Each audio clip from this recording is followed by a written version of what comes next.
Later in life, I started looking at it like folklore. It was interesting to read the accounts and learn the theories behind what people were seeing, but I believed in them as much as a folklorist believes in dragons and trolls. I didn't have any interest in Bigfoot, and I'd never heard of dogmen. I never had an interest in looking, nor did the thoughts ever cross my mind. It seems I didn't need to go looking. They found me. We moved to the farm when I was about 10. Mom's dream was to have horses, and she was finally able to live it. The farmhouse was haunted, mainly by the former residents of the house. I never felt threatened by them, though. It's a little unnerving to have two men talking and moving the couch you're sitting on. Or should I say it sounded like it. No one was home, no media was on, and yet I was hearing two men talking about how they were going to move the couch and the sound of the furniture being dragged right from under me. The land itself had its share of strangeness. Most things were benign, though. We just shrugged and carried on. I honestly hated our woods. Anywhere else I'd freely hike, but even in the yard sometimes I felt watched. Heck, sometimes I thought something was staring in our windows. Now that I think of it, we did have things slam into our trailer. I'd think it was a horse that had gotten loose, but when I'd go out to investigate, I'd find nothing. I'd chalk it up to a deer. I used my horses' breeds for their names rather than think up names for them. Anyone who knows me knew my horses' names. I was 18 to 19 in this encounter. By this time, we gave up on cows. I hate them, and just had the horses and chickens. Someone knocked on the door at 2 a.m. I'd only been asleep 2 hours, but years of conditioning had my heart pumping and my mind clearing. Someone knocking that early meant trouble. It usually meant horses or livestock had gotten out. I wasn't disappointed. Our neighbor said the horses were in his yard. My mind wasn't totally awake, so I didn't think to ask which yard they were in. My stepfather came out, asked what was up, and told me they were my horses, so deal with it. Mom was working, that was nothing new. This lot of horses had 3 expert escape artists. I had the routine down. It was pretty dark out, but I did have some moonlight to help. The security light only went so far, then of course it shut off after so long. When it was cloudy, you literally had to watch that you didn't walk off into the ravine, it was so pitch. I was naturally in a foul mood, cursing my horses and wondering if some drunk had gone through the fence again. It happened a lot. As I got closer to the brown barn, I realized a horse was flipping out. It was running back and forth, squealing and carrying on. I went in and grabbed the halters and leads. I paused for a moment to see if any other horse or horses had replied to the horse I heard squeal. That would give me an idea where the other horse or horses might be. There was no reply. That was odd, I was thinking. Crap, they're on the other side of the hill. It was the only reason in my mind they wouldn't be replying. Let's just say when they followed our cut trails to the other side, it took us an hour to traverse through the woods and lead them back. And even with 2 guys on a 4-wheeler and my mom, that was a freaky trek. I felt like I was being watched and followed. Maybe it wasn't paranoia. So, the land is set up like this. The brown barn was connected to a small pasture about half an acre long, which then connected to a 7-acre pasture. Pretty much in the center on the outside edge of the large pasture was an old white barn that we turned into a run-in. I decided to tackle the horse still in the fence so I could bring her down to the small pasture to keep her from escaping too. Maybe the others would follow. I had to walk clear to the other side of the pasture to get to the panicking horse. It was my mother's psycho Appaloosa mare. I tried to catch her and nearly got trampled a few times trying. She was frothing at the mouth and her eye whites were really showing. Was I alarmed? No. As I said, psycho. I noticed my other 6 were across the road. They were standing in a tiny little fenced-in area under a spotlight. They were standing motionless and not touching a blade of grass. I was wondering how the neighbor managed to herd them into that tiny fenced-in area with that tiny door. 3 of those horses were over 16 hands tall. One was a draft horse cross. The doorway was actually small enough he touched both sides going through. My thoroughbred mare took me 2 hours to corral the last time she got out. Much to my frustration, she was an awesome jumper, so a stranger rounding them up and putting them into a tiny yard was mind-blowing. I've had horses since I was 9. I'm 32 now. I've had ponies and horses. I've had Appaloosas, Arabians, draft horses, quarter horses, walking horses, saddlebreds, thoroughbreds, mustangs, foals, geldings, mares, and geldings that still thought they were stallions. I've had a lot of horses from all walks of life. I'll tell you though, they consistently do not like to be crammed into tight spaces, especially not in a group.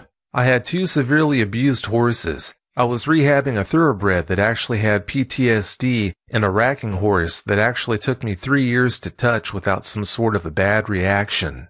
They didn't like being in stalls, and all but one were mares. Mares are extremely moody, and 2 of mine were particularly vicious to those they didn't like. My walker mare only liked 3 other horses. She should have been kicking the crap out of the others there. Mine also didn't like to be under lights when they escaped. They avoided them like the plague, and not eating grass that was over ankle deep, that was unheard of. They were silent and dead still. My neighbor came out and told me they were like that when he found them. He asked me if I needed help, but I said no. My thoroughbred and racking horse mares didn't like men. I told him I'd take them out one at a time. I took one halter and lead and threw the rest outside the gate. I put the halter on my gelding and opened the gate to lead them out. They had other plans, though. All 6 came out as a freaking unit. They were literally chest to butt crammed together. My gelding and my Welsh mare had their chests pushing against me as we walked back to the brown barn. Normally they didn't do this. I wouldn't usually allow such behavior. We were on the main road, which I didn't like. The speed limit is only 35, but people go 60. So I tried to lead them through the large pasture gate. They wouldn't even go on that side of the road, though. I was a little unnerved by their behavior, so I led them down to the brown barn and they went in. They were skittish, though, picking at the hay I threw out, walking around restlessly, sticking to the barn like glue, and even eyeing the upper pasture. I rationalized it by thinking it's the appy flipping out that's unnerving them. And why hadn't she come down yet? She had to have seen us all walk down. I rushed to the gate between the little and big pastures out of habit. I didn't want the herd to go back out into the big pasture. I didn't have to worry. They didn't follow me like they usually did. The gate was wide open, but the appy was still running and squealing back and forth in the same area. I started to go get her.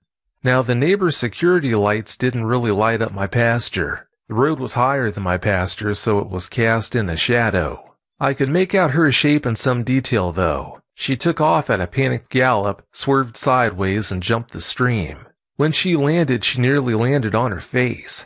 She caught herself, though, and took off at a dead gallop again.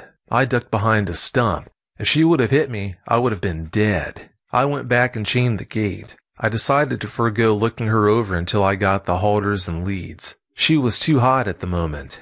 I decided to walk on the road instead of through the pasture again. The pasture was uneven, unlit, and full of springs. Sometime during this, clouds had taken over the sky, so there was no moonlight to see by. The spot on the road where I was at was paved and pretty well lit through. My neighbor was paranoid, as mentioned. I had almost gotten to the white barn when I got this sudden urge to stop and look at a very specific spot in the pasture. I'd like to say it was instinct that told me to look, but usually I'd scan the woods first to see what was watching me. That's usually where the watchers are. Instead, I just flicked on my flashlight right on a certain spot. It was extremely close to where the mare was flipping out. I saw red eye shine. My first thought was, why in the world would a deer be there with all that chaos? I was feeling a sense of extreme dread and didn't know why. Besides it being where my horse was going nuts told me something else just wasn't right. I then realized where the eyes were relative to the walnut trees and my racing barrels. See, the road is above the pasture and the walnut trees were right at the same elevation as the road. The pasture itself is sloped to deal with the runoff from the road. The barrel it was next to was on the low end of the incline. The barrels were white, so I could see a dim lighting from my flashlight on the one it was next to. This thing was too freaking big to be a deer. I was frozen standing there watching it. I just had this feeling. It was evil and that I had to keep track of those eyes. It was watching me. It slowly blinked a few times. It also looked over into the woods above the pasture. I know you ask your guests if they ever feel there are other ones out there. Well, let me tell you, it crossed my mind. With a sinking stomach, I flashed my flashlight over the woods to see if I would catch eye shine. I didn't see any though, so I went right back to the eyes. They were still there. I flicked back and forth, making sure nothing was sneaking up on me. I don't know how long I stood there watching frozen. Someone could have come around the bend and hit me with their car, I was so focused. Finally, it started to move off. It glanced at me sideways a few times, only one eye. I think it went into the copse of trees around the creek. I heard nothing. That wasn't surprising, though. The horses were still restless and making noises. I stood there a long time after, looking for eyeshine. I was wondering if it could have been a bear. I didn't think so, though. The eyes were consistent in height until it disappeared. Bears are clumsy on their back legs. On this uneven inclined ground, I have no doubt a bear would have dropped to the ground to go on all fours. Even the rear up and drop down behavior bears do when they're trying to see something wouldn't work. We had one cross our pasture before. He made a lot of noise going through the woods. The horses settled down quicker with the bear. I was almost to my neighbor's at this point. I considered leaving the couple $100 of tack at his house. Halters and leads aren't cheap. I had no doubt if I left them there, they'd be gone in the morning. My mother would be pissed. So I darted over, grabbed them, and ran like a bat out of... I know, I should have left the tack. I also know you're not supposed to run, but I couldn't even conceive what I had just seen. I got into the barn and threw the tack down and hung with the horses. I wasn't going to go up that pitch-black driveway on foot. I figured with the horses I'd have a warning, and the barn had plenty of sharp things. I didn't go back up until dawn. I was frozen stiff by that time. I've had years to think this over. It unnerves the crap out of me. How long was that thing there? Was that what was keeping the Appy mare from coming down? Was it right there in the shadows while I was trying to catch her, or was it in the unlit barn I walked through to get to the road? Was it the reason the Appy swerved and nearly fell? How did my horses get out? I never did find how they got out. Did they panic and jump the fence? I did check the fence line away from the woods. I did look for tracks around the barrel. Sadly, the ground was hard from frost that morning. But I will say the Appy mare was running for a good while. The ground was severely torn up and turned into a muddy mess. It was high noon when I went down there to check and the ground had melted. I'll bet it was her that woke the neighbor up. It took them about a week to fully settle. I don't know if whatever it was still in the area or if they were that traumatized. It wasn't too long after that my mother filed for divorce. My ex-stepfather got the farm and I moved in with her in the city. Even with all the weird crap going on there were non-bipedal things going on too. I miss it terribly. Maybe it's more accurate to say I miss the farm life rather than the actual place. I'd love to get back onto a farm again, but I'd probably hesitate to move back there. I never told anyone about the eyeshine event. I didn't see the actual creature, and really, how do you convey that unnatural, horror-inducing feeling? You saw eyeshine, whoop-de-doo. My mother would have given me the benefit of the doubt, but my mother often told family members things. They made my life enough of a living. I didn't want to give them any more ammo. Signed, Anonymous. Time, late night. Date, 2002. The next encounter I'm going to read for you happened in Walker County, Alabama. In 1969, I was 9 years old and lived about half a mile down the road from an old church and cemetery. There were 2 other old houses there no one lived in. There were strange things happening quite often around where we lived back then. I remember one of the strange things that happened very well. My dad worked evenings from 3 p.m. until 11 p.m. just 3 miles down the road from our house. My mom, sister, and I had just gone to bed when we started to hear a bumping sound on the back of the house. My sister and I ran from the bedroom we shared in the back of the house to the front of the house where Mom and Dad's bedroom was. My sister and I were scared, so Mom let us sleep with her until Dad came home at 11 that night. Their bedroom had 2 windows side by side on the front of the house above the porch. You could see through the curtains at night due to the streetlight out front. We were lying there after not hearing any more noise when all of a sudden we heard something on the front porch. Mom saw it first and sat up in bed. That made my sister and I notice her staring out the window. When we turned our gaze from Mom to the window, we saw what looked like a very large dog on the front porch. It was walking to the front door upright on its back legs. When it reached the front door, it shook it violently. It was as tall as the door, and we could see it scratching at the screen door with its front paws. It remained there for what seemed like 15 minutes, but it was probably only a minute or 2. Mom didn't say a word for the first minute or two. She just shushed us until it turned and walked about 10 feet to the steps on its back legs. Just before it reached the steps and went down them, it went down on all 4 legs. Mom told us to go back to sleep, and we eventually did. I don't remember her telling my dad, but I do remember this well. It was 6 to 6.5 feet tall while standing upright on its back legs. You could see all of its facial features, its ears, snout, and its head. Those features made it resemble a German shepherd. We hadn't seen anything that looked or acted like that thing in the area before that night. A lot of strange things happened there. I can't say it was a dogman, but it did walk on its back legs for several feet. Another time when I was young, my sister, who I shared the back bedroom with at the time, was at her grandma's house spending the night. I had gone to bed but wasn't asleep yet. Mom had my bedroom window open so air could get in. It was hot that night. The back of our house was high off the ground. Consequently, the bottom of my bedroom window was about 8 feet off the ground. I had been lying there on my back when I rolled over onto my stomach toward the window. My foot went off the bed on the window side and wound up being only a few inches from the window.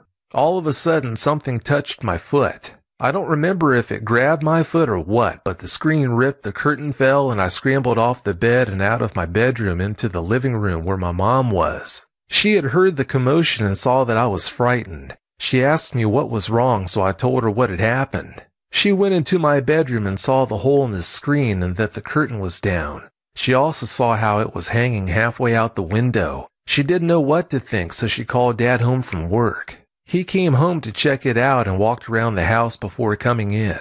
He said he hadn't seen anything.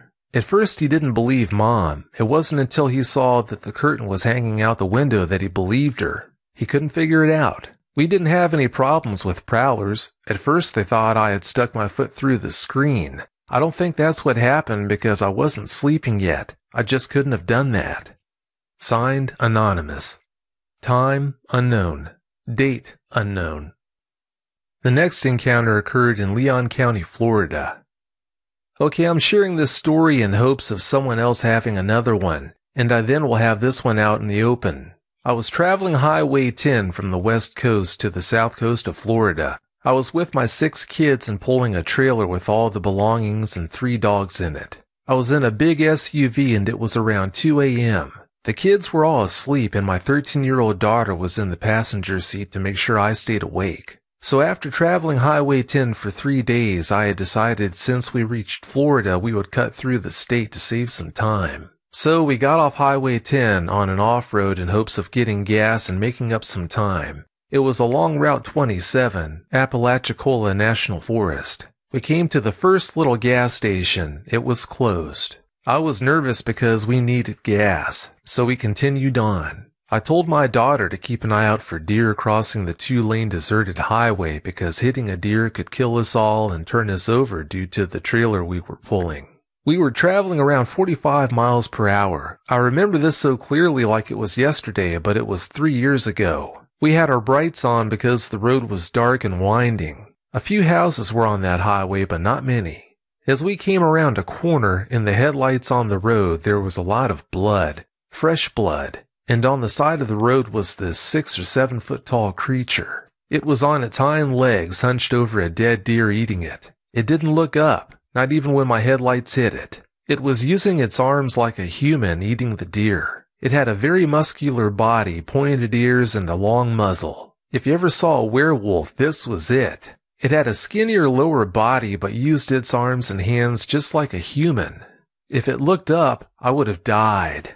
I looked over at my daughter. We were both seeing the same thing at the same time. Tears came to my eyes instantly, and at the same time we both said, "Werewolf." I sped up because I was scared it would run and jump on the trailer and kill my dogs. As we got about a mile away, my heart was beating so hard, my daughter and I were so freaked out. It was a werewolf. I've never been a believer in werewolves. I don't watch any werewolf movies or have any reason to make this up. And as a matter of fact, until today, I've only told a handful of people about this. There's a werewolf in Florida.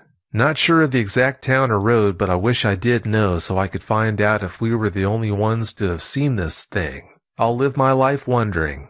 It was between Alabama to Florida along the Panhandle. I'll never forget this night ever. Signed, Anonymous. Time, 2 a.m. Date, unknown. This next encounter occurred in Christian County, Illinois. A friend of mine had moved south to work with his uncle. Things didn't work out, so he called and wanted to know if I would pick him up at the bus station in Springfield. I told him sure. The day he came back, his bus wasn't due until 1:30 a.m. When it showed up, he was starving, so we headed up the road to Steak and Shake. While we were eating, some girls showed up after a night of partying. We stayed around and talked with them for a while. Well, by the time we left, Brian wanted to see if we could swing by one of his old girlfriend's houses before she went to work. He wanted to see if he could stay with her for a while. I didn't have anything to do the next day, so I told him that would be fine. She lived in Assumption. To get there, we headed back to Taylorville. Then, instead of heading on to Pana where I lived, we would cut across through the country to get to Assumption. To do this, you have to go out by Bertanetti Lake. At that time, they had just started developing the place for housing, so it was semi-rural with woods around the lake and the road we were on. So here we are driving and just about to cross a bridge when this huge canine-type thing comes running out of the woods to our right.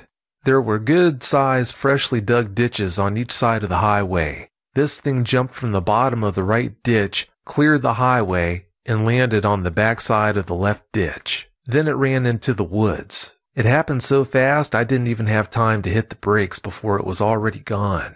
I know some would say it was just a dog that surprised us, but we both agreed it was too big. Besides, I don't know of any dog that can jump that far. I remember it had gray and light brown fur. It was very bulky and muscular. It was also on all fours. We decided that we didn't need to hang around the area and sped up. We told our friends, but most just laughed it off. Whatever, we both knew what we saw. Years later, I was looking on the BFRO website. I saw there were 2 sightings reported that took place about a mile to the east from where our encounter happened.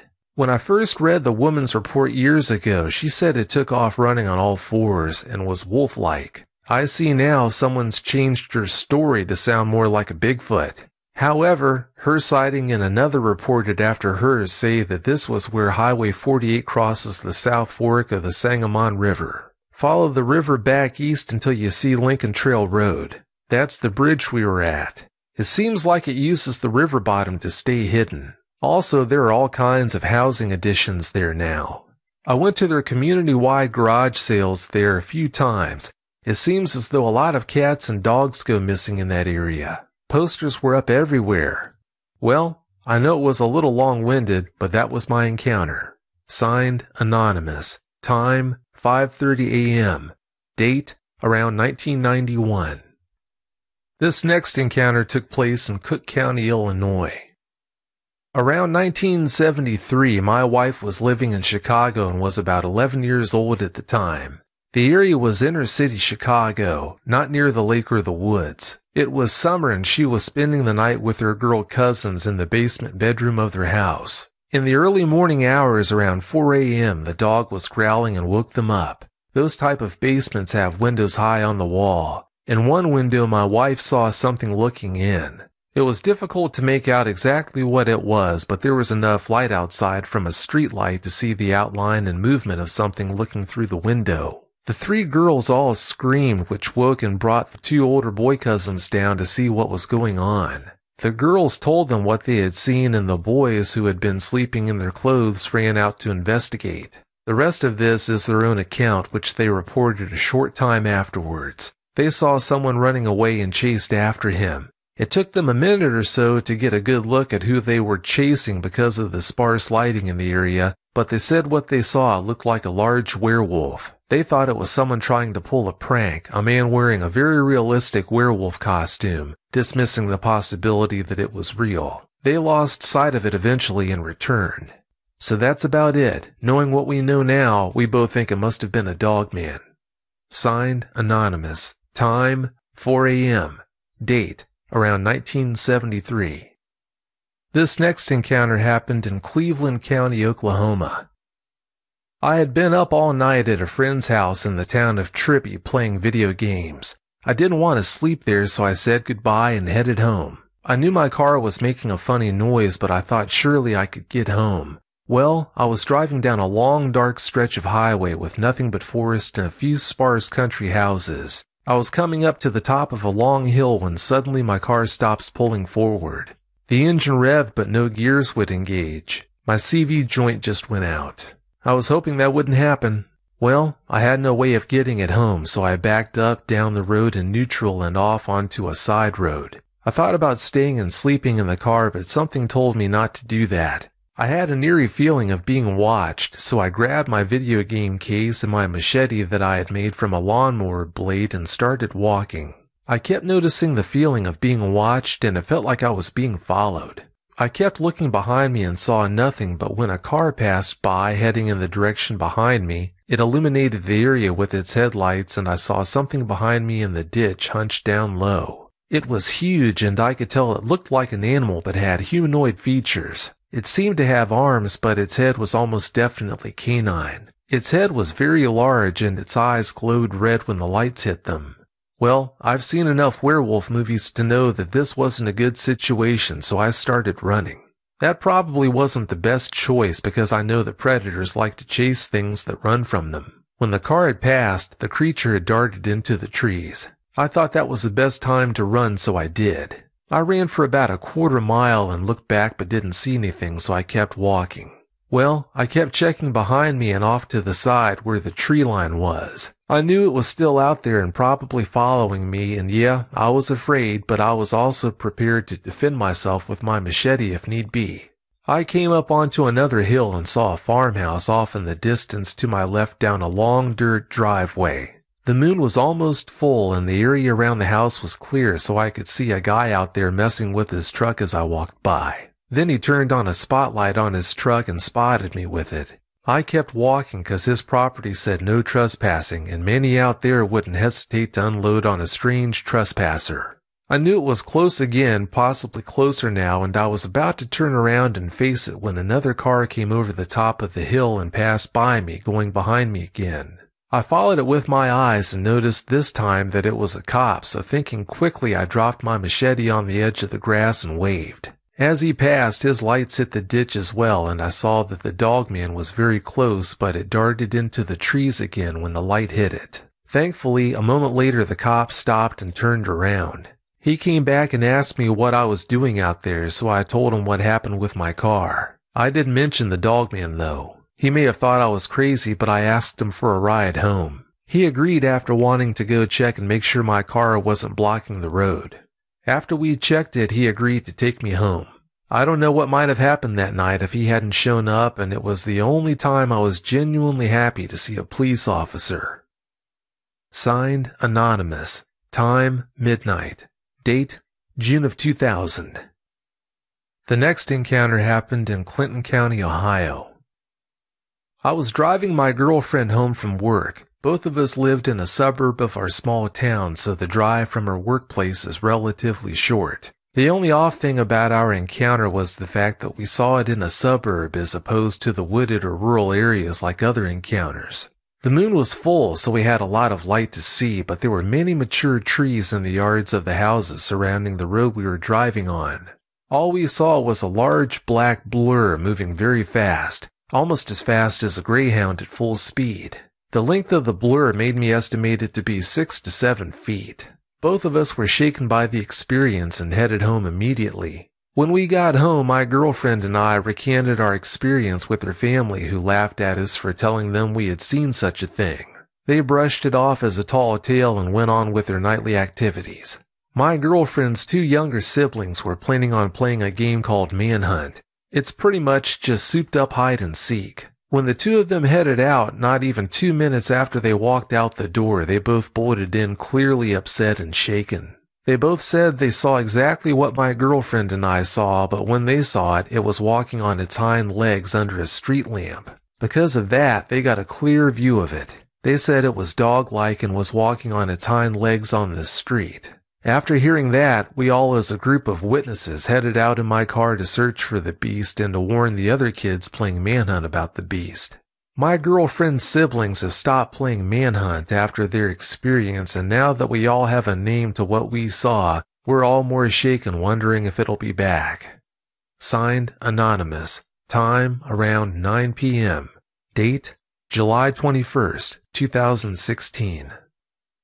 This next encounter happened in Fairfield County, Ohio.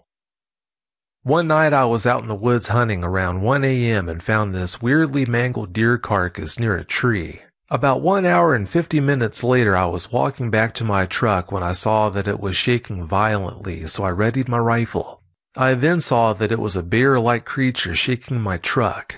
It stood up on its hind legs and growled at me before running off into the woods. When I got a look at the creature, it had long arms and its claws were around 3 inches long. It had pointed ears like a German shepherd, muscly shoulders and legs, and a wolf-like snout with a short nub tail. Signed, Anonymous. Time, 2:50 a.m. Date, May 19th, 2004. The next encounter took place in Burnett County, Wisconsin. This is a difficult thing for me to write down on paper. I had no idea what a cryptid was until my son told me about his encounter just before it aired on your show. All these years I've thought that what I had seen was just a very deformed bear. Just so you know, I was driving that night and I never drink and drive. I was 100% sober. I haven't even talked about my encounter since it happened, until I told my son. Since then, I've told my best friend. She encouraged me to contact you after we listened to my son's episode together. Most evenings, just about an hour before dark, some of us enjoyed going for deer rides. We had a route we would always use. It started out on a rustic road which was southwest of our cabin on Long Lake just south of Danbury, Wisconsin. The route took us to a place that went through a wildlife preserve, and then we ended up on the road that goes from Hinckley, Minnesota to Danbury, Wisconsin. The road through the preserve always made me uncomfortable because it was a swampy bog on both sides of the road. It was a narrow gravel road, and in order to turn around, you would need to go down a very narrow drive to a parking area for hunters. I had only been in one of those parking areas once, and it creeped me out. We never saw a deer on that road, so we typically went fast in that area. We would have avoided that gravel road altogether, but we always saw a deer just before the preserve and just after. On this evening, it was just my sister-in-law and I that went on the deer ride. This happened 15 or 16 years ago, so we didn't have cell phones. Sometimes we would take cameras to take pictures of the deer. This night we didn't have a camera with us. It was a hot night and we had our windows down because the air conditioner wasn't working. I was driving a large car, a 1998 Cadillac. We had just started down that creepy road when we noticed something black on the road about half a mile ahead of us. We were driving pretty fast. As we got closer, it appeared to be dark gray in color. It also appeared to have an elongated muzzle. It had its back to us, but it was a little sideways, so we could tell it was eating something in the road. I stopped the car and just kept my foot on the brake. This animal had very wide, muscular shoulders, and its fur was longer than a bear's. Its ears were pointy like a German shepherd's and stood straight up on top of its head. This animal had hands. It was holding a dead rabbit, I think. I was talking to Amy. I said, "What is that?" I think I was verbalizing every thought that came into my head. I was totally freaked out. The animal noticed us. It started to turn its head. That's when I turned on my headlights. It wasn't dark yet, but I wanted to see this thing better. It turned and faced my car. The headlights caught its eyes. I couldn't believe what I was seeing.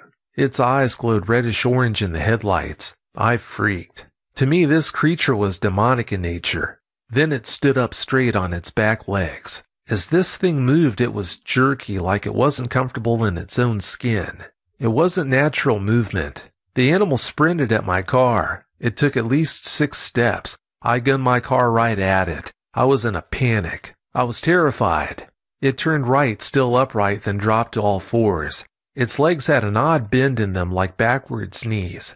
I just screamed, "What is that?" It ran into the swamp, and I got the heck out of there. We stopped on the road to our cabin. By then it was dark. When we stopped, Amy and I both cried. We couldn't stop shaking. We talked about what we had just seen. We both agreed we would tell people we had seen a bear. To be honest, at that time, I honestly thought it was a deformed bear. Today I know it wasn't. I'm no longer in denial. What I saw, I can't understand or explain. It was just plain evil in nature. So wrong. Very wrong. Signed, Anonymous. Time, dusk. Date, 1999 or 2000. This next encounter took place in Carbon County, Montana.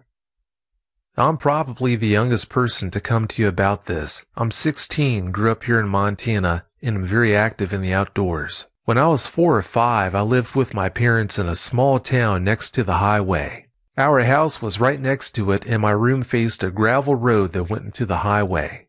It was summer and we didn't have AC, so I would leave my window open at night so I could stay cool. One night I woke up and noticed a silhouette standing outside my window. My eyes focused and I saw that it had a furry outline and these frost blue eyes it was using to look at me. I sat up in my bed, frightened, but I didn't feel the need to yell for my parents or anything. It just kind of stared at me. While looking at it, I saw that it had pointed ears with tufts of fur like lynx have and a muzzle like a German shepherd. It was fairly muscular and was almost resting on my windowsill like it was leaning up against it. We stared at each other for a good couple of minutes. Then it smiled at me like a dog does and even tilted its head. It then backed away from my window, walked across my yard to our chain-link fence, and literally stepped over it. I got out of bed to watch this thing as it got down on all fours and ran down the road and across the highway. Listening, I heard it yip and bark while on the other side, which was prairie with a butte and then forest. It was almost like it was calling to others. Looking back on this, I feel like maybe it felt like I didn't pose a threat. Maybe it was just curious. Back then I was just a little kid. Now I'm a lot bigger. I'm 6'7" and weigh almost 200 pounds, so I'm thinking if I saw one of these again, I probably wouldn't get the same reaction. Signed, Anonymous. Time, unknown. Date, mid-August 2004. Our last encounter took place in Oxford County, Maine. I'm a night owl. I always stay up late at night and watch TV. I just happened to look out my window one night and saw what I initially thought was a man sitting on a roof. I thought it was a man because at first he looked almost naked until I saw the hair or fur on him. He then turned his face and what I saw then was frightening. He had pointed ears like a dog and a long snout. They were almost like a German shepherd's ears. I couldn't understand what I was looking at. I just stared at him for a few minutes. I felt like if I moved, it would see me. It sat there on its butt with human-looking arms and legs but with hair or fur covering them. I backed away from the window very slowly and went to tell my husband. He didn't want to get up and look because he thought I was imagining it. I went back to the window and it was gone. I don't know or understand what I saw that night, but I did tell my husband and kids what I saw. It's haunted me for many years until I was just telling a few of my grandchildren recently at camp. One of them got on the computer and found some pictures of what they thought I meant. It was so scary I was looking at the same thing I saw on the roof that night. I couldn't believe it. As I sit here looking at that picture, I didn't know it really existed many, many years ago. Signed, Anonymous. Time, night. Date, 2001. Well, that was our last encounter for the night. As always, I want to thank all of you so much for listening to the show. Thank you so much for your time. Have a good night.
Hi everyone, thanks for listening to another episode of Dogman Encounters Radio. I'm Vic Cundiff and I'll be your host for the show. If you've had an encounter of your own and would like to speak with me whether in private or on the show, please go to dogmanencounters.com and submit a report. I'd love to hear from you. If you want to continue listening to episodes of the show on YouTube, nothing's going to change even after the subscription program begins on December 15th. Episodes of every show will be free of charge as always on YouTube if you want to listen to them that way. There will be commercials though. If you want to listen to episodes of the show without any commercial interruptions, that's when the subscription program comes in. If you want to find out more about the subscription program, please go to dogmanencountersradio.com and visit the How to Listen page. Again, that subscription program is going to start on December 15th. All right, let's bring on tonight's guest. Tonight's guest is Jane Rodriguez. Jane, welcome to the show. Hello, thank you. Thanks for being here. Jane, please give us a brief bio on yourself. Well, I am a mother of two little girls. I've been homeschooling the older one up until this year, so this year I have a lot more time to devote to my interest and my job, which is one of my jobs aside from being a musician and a mom. I write about cryptids and paranormal anomalies and what's called now fringe Christianity, and fully host a show called Cafe Enigma, which deals with all manner of these kinds of topics. It's been around for a while. Mark Witashik founded it about 5-7 years ago. I have had a lifetime of strange experiences. My parents have as well. My dad's Apache Mexican. His dad was born on a reservation in Jerome, Arizona, a long time ago, actually. His parents were older when they had him, so it was pretty close to the Wild West days. And my dad's about 69 years old, and his dad was about 45, 50 years old when he had him. So do the math, that was quite some time ago. And I believe that the Apache blood has something to do with the encounters that he's had, and possibly mine too. And my mom, she's white, but she's Celtic, and to me, genetics have something to do with who sees these things and who doesn't, but I can get into that later. But that's briefly a little sketch of me. I play the saxophone, in a band locally. I'm a mom, and I'm a writer and a show host, kind of like what you do, a little bit. It sounds like you're really well-rounded. Oh, thanks. You're welcome. Growing up, what kind of affinity did you have for monsters and things that go bump in the night? Of course, you were surrounded by it, considering all the things you just told us about in your bio, but exactly how interested were you in things like that when you were young? Oh, very interested. And it's funny to see my daughter is kind of picking up the tradition herself now, but like I said, I don't know if it's nature or nurture. I think it's both nature and nurture. I was I still am very fascinated with myths, the ancient ones, Greek, Indian, from India, and Native American. I always thought and felt and had faith in my heart when I was a little kid that those myths and stuff that they talked about weren't completely all made up. I always felt that there was kernels of truth to them, and they were very fascinating to me. I remember the Aesop's fables that I would read, just the morals of the story were awesome. And then the Greek myths, the pictures that I would see along with them with the Gorgons and the Minotaur. All those are really, really fascinating to me. So, yeah, I've always taken an interest in it. I do believe in the adage, where there's smoke, there's fire. I wouldn't be surprised if a lot of our legends are based in truth, at least to a certain degree. Absolutely. And the research that I have been doing and what I've heard from other researchers who have been mulling this over and looking into this topic specifically for many years, J.C. Johnson, my mentor, included. And if you even look at the show Ancient Aliens, you can see that the ancient cultures, I'm talking thousands and thousands of years ago, that were really advanced.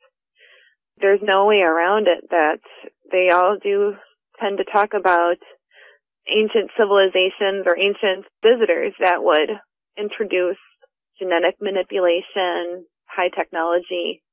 And I really think that thousands of years ago, the gods of Mount Olympus were probably rooted in a reality in that there was some genetic manipulation that was going on back then.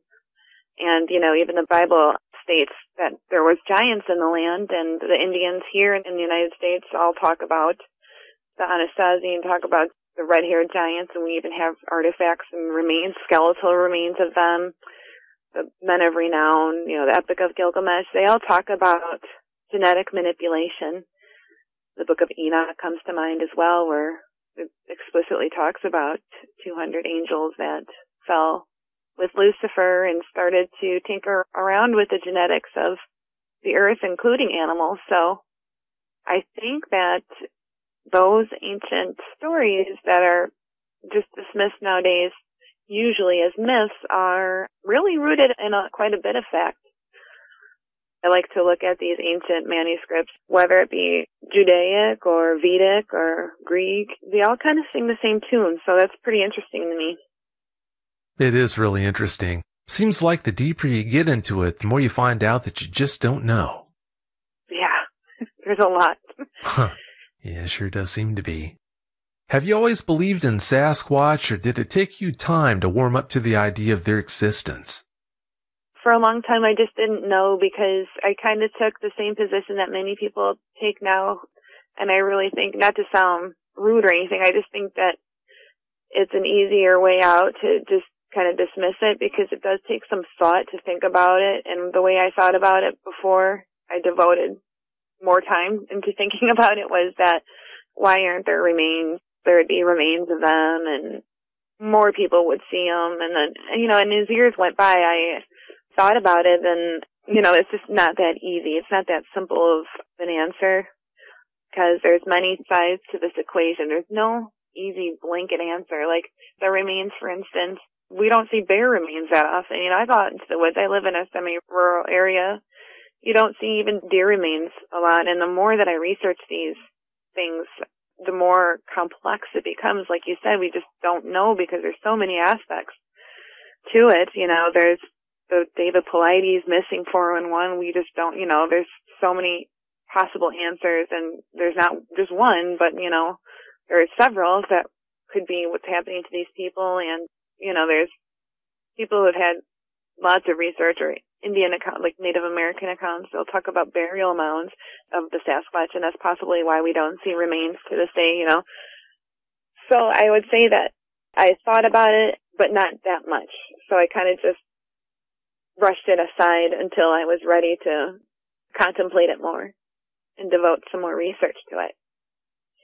Until about fairly recently, I'd say I was always researching metaphysics, or, like I said, I'm a Christian, but I tend to talk about things that a lot of mainstream Christians don't talk about, these topics included, simply because it's just so outside of the norm. You don't go to a church these days and find a pastor that's talking about the Nephilim, even though it's in the Bible. So my research, or the things I would think about it as it pertains to this kind of topic, would always be more on a metaphysical side or supernatural side, or, things of that nature. So the cryptozoology aspect has, even though my parents have had encounters, it hasn't been really a focal point of mine until about, I'd say, 5 to 7 years ago.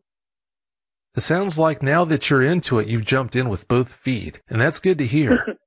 Thank you. Yeah, I definitely, there's just so much to this topic.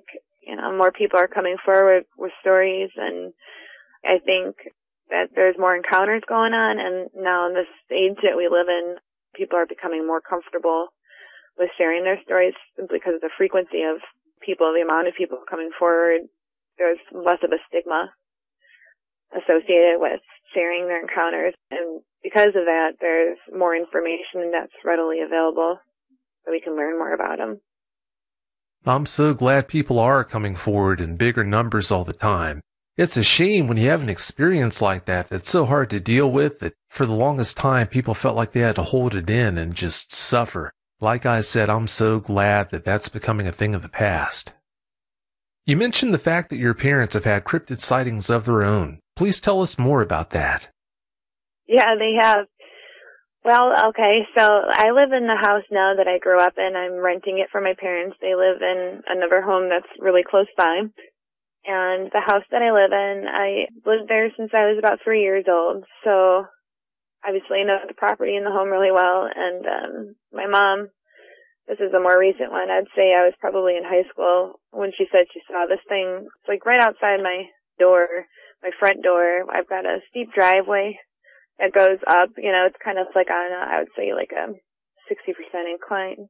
And then to the side, there's a little stone path. I got a front yard with a couple trees in it, and it's wooded. It's a dead end in a kind of rural setting. There's trees on both sides of the street, and it's pretty dark, and it's really quiet, and I love that area. I love my road for that reason.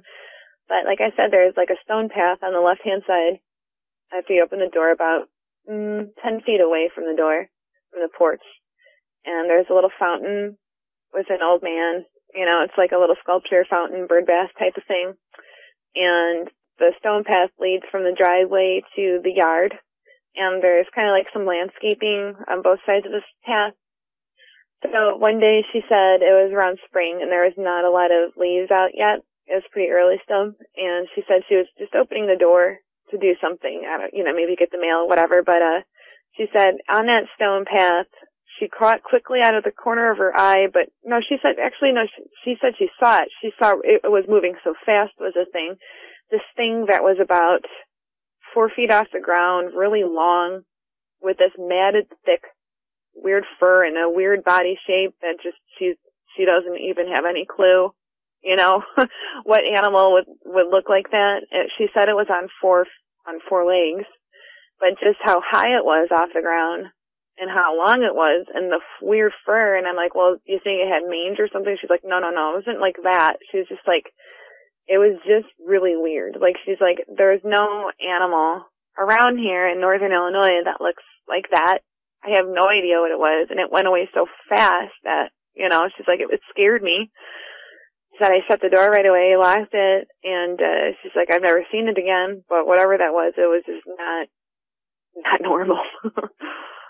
So, and that was my mom's. And then my dad's, it's in the area again, northern Illinois, about 7 minutes away. There's an intersection that is right on the border of a state park, the Chena Lake State Park. And at that time, at this T intersection, now it's a stop and go light, but then it was just a stop sign. And like I said, it's a T intersection. There's no straight, there's only left or right. And if you go right, you're going to be heading into a golf course and eventually the state park. And if you go left, it's more residential and, you know, a couple of restaurants. But still, like I said, it's not very populated out here. There's a lot of woods out here, a lot of cornfield. And he was rolling up there, coming home from work one day. This was when I was about, junior high age, like 7th grade, 8th grade, something like that. And it was weird because me and my mom were both at home, and she was watching a show called Sightings, and this was back in the day, and I don't know if you remember that show, but it was a show, I think, on Fox that had all the paranormal, UFO, cryptid, just like a slice of everything, weird, paranormal, you know. And she was at home watching that. Now, that comes into play with the story, because it's pretty weird. So he's coming home while she's at home watching the show, and it's at night. It's around 11 o'clock at night. And it's really dark in this area, and he's rolling up to this intersection where it's just a stop sign at this time, and it's woods. You go left or right on the road, and beyond that, there's like a patch of woods and like a couple houses, actually, because I go through this intersection quite a bit to this day, and I always think about it when I'm there, because it's so weird. And to this day, I still have never heard of anyone else ever seeing this kind of thing before. I've never heard about it ever since this. The only time I've ever heard about it is when my mom said she saw it on the show Sightings and when my dad said he saw this thing. And if any listeners out there or if you have heard about this thing, please let me know, because to this day I've been searching high and low. So what he saw when he was stopped there, his headlights were shining into the brush, and he saw a thing. He saw some kind of he said the body was stick thin. Like, the limbs were made out of, like, had to have been made out of sticks. They were so skinny, they were the size of a stick, like a branch. And that it was tall, and that it had something that looked like hands and fingers that kind of, like, it parted the brush that was in its way. And right when he was, like, pulled up there, like, the thing parted the brush out of its way with its claw hands or whatever. It wasn't claws, it was sticks. But it parted the way so it could peer out at him. And he said the face was shaped, it was completely flat, too. That it was shaped, it was almost two-dimensional. It was, like, shaped like a leaf. It was real long, it was narrow, and just flat. And he's like, I don't know what I'm looking at here. He's like, it freaked me out. He's like, I just looked at it and blinked my eyes and, am I looking at this? Is this real? And he said, I got out of there. He's like, what the heck was it? So this is after, when he's relating it. But, okay, so after he sees this thing, he gets out of there and he comes home and he's all excited naturally. He's got the adrenaline, and I understand this now from my own experience, how excited you get, how pumped up you get. Your blood is literally just like, you can feel your heart pounding. He comes home and he's like, Susan, that's the name I met him. He's like, Susan, it was the weirdest thing. He's like, I just saw something so weird. And she's like, wait a minute. She's like, don't tell me what you saw. Let me draw it out for you. And he's like, okay. He's like, hurry up. Don't waste time. He's like, you'll never guess what it is. And so she takes a piece of paper and she draws it out. She shows it to him, and it's what he saw. He's like, what the heck? He's like, how on earth would you know what I just saw? She's like, well, I just saw on sightings the show that people in this area, northern Illinois or southern Wisconsin, have been seeing this thing. And someone else made a sketch of it. So, there she is making a sketch of the sketch that she saw. And sure enough, it's what he saw. And it's just one of those things that I'll never forget. And to this day, I'll ask him about it, and he's like, yeah, I have no idea. I've researched deep into all kinds of weird things, and I've heard of shadow people. I've heard of tall stick-like shadow people that seem two-dimensional, that are just black, that have, like, no light associated with them. But I've never heard of, like, a leaf stick man before. Never. Yeah, that's a new one on me, too. I've never heard of anything like that. Me neither. And I wanted to see if I can go back to the archives of that show and find that show, because I don't really remember seeing the paper that, like, this is all secondary. Like, I was home, but for some reason, a lot of these stories, like, I don't remember for some reason. Like, so I don't remember seeing the sketch, but I want to see if I can find that show, because I have never heard of it ever myself. So, completely a mystery that's baffling me. I do remember that show. Sightings was a good show. Yeah, I used to watch it all the time. Yeah, it was a good show. I liked it too, and I could catch it. And it did have, like, it varied, and it had all kinds of different topics. But, yeah, that's a new one on me. Yeah, that's pretty strange. When most people have an encounter like that, they normally focus on the head. When you talked about the encounter your mom had, you didn't give all that many details about the head of this creature. How did she describe it? Did it look like a dog's head? What did it look like? See, that's the thing, and I'm sorry for leaving that part out. She said that when she saw it from the behind. And if memory serves me correctly, that she said it didn't really have much of a tail or something, so she didn't see a head. Because I've asked her that before. I'm like, well, did it look like a dog? Did it look like this? She's like, I don't know, Jane. She's like, all I saw was its long body. I didn't see what the head was. It didn't look feline. The body was not anything that I know of, So I simply just do not know. Both these things are a complete mystery to me. That one had fur, what my dad saw was, who knows? That was made out of sticks. I have no idea. Oh, there's no problem with that. She saw what she saw. She can't go back and change that. And what your dad saw sounds like it definitely would fall into the category of who knows.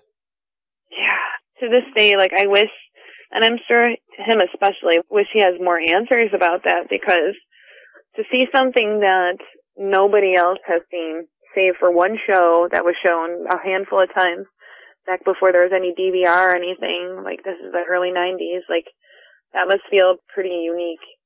after my encounter, at least I have scores of people that have had experiences, similar to mine. I've seen these creatures, but him seeing what he saw, I just have no idea how he reconciles that. I'd say so. That had to be quite the experience. You had your dogman encounter while researching with J.C. Johnson. What happened that night? Oh, yes, I did. J.C. Johnson is a dear friend of mine, and he's a mentor, and I've been learning a lot from him as we share our experiences and our research and work together for Crypto Four Corners International. He flew me there specifically to investigate with him and do a piece on what's been going on in his friend's, he's now my friend's, property, and it's been going on for decades, for generations. So Ron is the third generation that has been encountering these dogmen. So when I got there, it was already under the premise that there's activity here consistently all the time, and it's been happening for generations. It's so frequent that they see the dogman family that lives there, that they have encounters, that they have names. The dogmen have names that they have tracked the family alongside the dogman family, alongside their own family, and have determined, just based on time and biology, that the dogmen of today are the grandchildren of the dogmen that Ron's grandparents were dealing with. And Ron now is a good friend of mine. He's a very nice man. He's got a very nice property up there in northern Minnesota, very close to the Canadian border. When I got there, it was afternoon. We had just gotten done, JD, which is JC's son, and I and JC had just gotten done shooting some M4s and shotguns and just practicing, our range time, because I got certified while I was up there too to conceal carry in all the blue states. So I'm really proud of that and happy of that and grateful for that. But we were doing that for some time before we ever left to go up north. And when we got there, it was a perfectly sunny afternoon. It was mid-September, and it was, as this year has been unseasonably warm. It was just a real mild day. I remember we were just wearing sweatshirts. It wasn't very cold at all. Everything was still completely in full bloom from the summertime. Maybe not full bloom, but, everything was still green and just all the leaves around the trees. The trees had not even really started to turn at all, the colors even. It was just like everything was, all the grass was long, all the leaves were out, just everything was still pretty much in summer mode. I remember while we were on the road that Ron lives on, it's just way out in the middle of nowhere. I mean, just way out in the middle of nowhere. It's just beautiful country. It reminds me a lot of northern Wisconsin, except northern Wisconsin is a lot more piney. This is a lot more just regular, like maples and oaks and stuff, and it's just gorgeous. But I noticed that as we were getting closer to Ron's property, just the mood started to change a little bit. Like, it was just a vibe. It was a vibe that we were all, I didn't say anything for a while, but eventually the silence was broken as I was driving in with JC. JC's son was behind us. Do you feel that vibe? As we're getting closer to his house, and he's like, yeah, it is weird here. And JC has already had handfuls of encounters over at Ron's by this time too. And he doesn't know if I'm going to be encountering anything or everything or what. And the main concern as we were driving in too, and mine was, there was one dog person, I should say, in particular. Well, she's a female, and the way that this family of dog men tend to behave is as if the female is in charge, like it's a Native American group. Some of them are matrilineal. Well, this one seems to be matrilineal, and forgive the language, but they are dog people. They call her the bitch, and her name is also Allura. She's just territorial. She has features that are female, you know what I'm saying, on her chest. She has a fondness and a proclivity for particularly JC and Ron. She'll leave her scent marking on JC's tent when he camped there. Like I said, Ron's family has been having, the whole time they've been there, encounter after encounter, that they live alongside these dog people. which is a lot different than most people's encounters, because most people's encounters is that the dog people are very territorial. If you see them on your property, they usually drive you out. You know, there's been sieges I've heard of. They want the people out of there, and they will scare them within inches of their lives to get them out of there or attack them and all of that. And it's just not like that in this case. They live alongside of each other. So to get back to the story, like, okay, so we're driving in, and, you know, like I said, it's a beautiful day, and it's crystal clear out.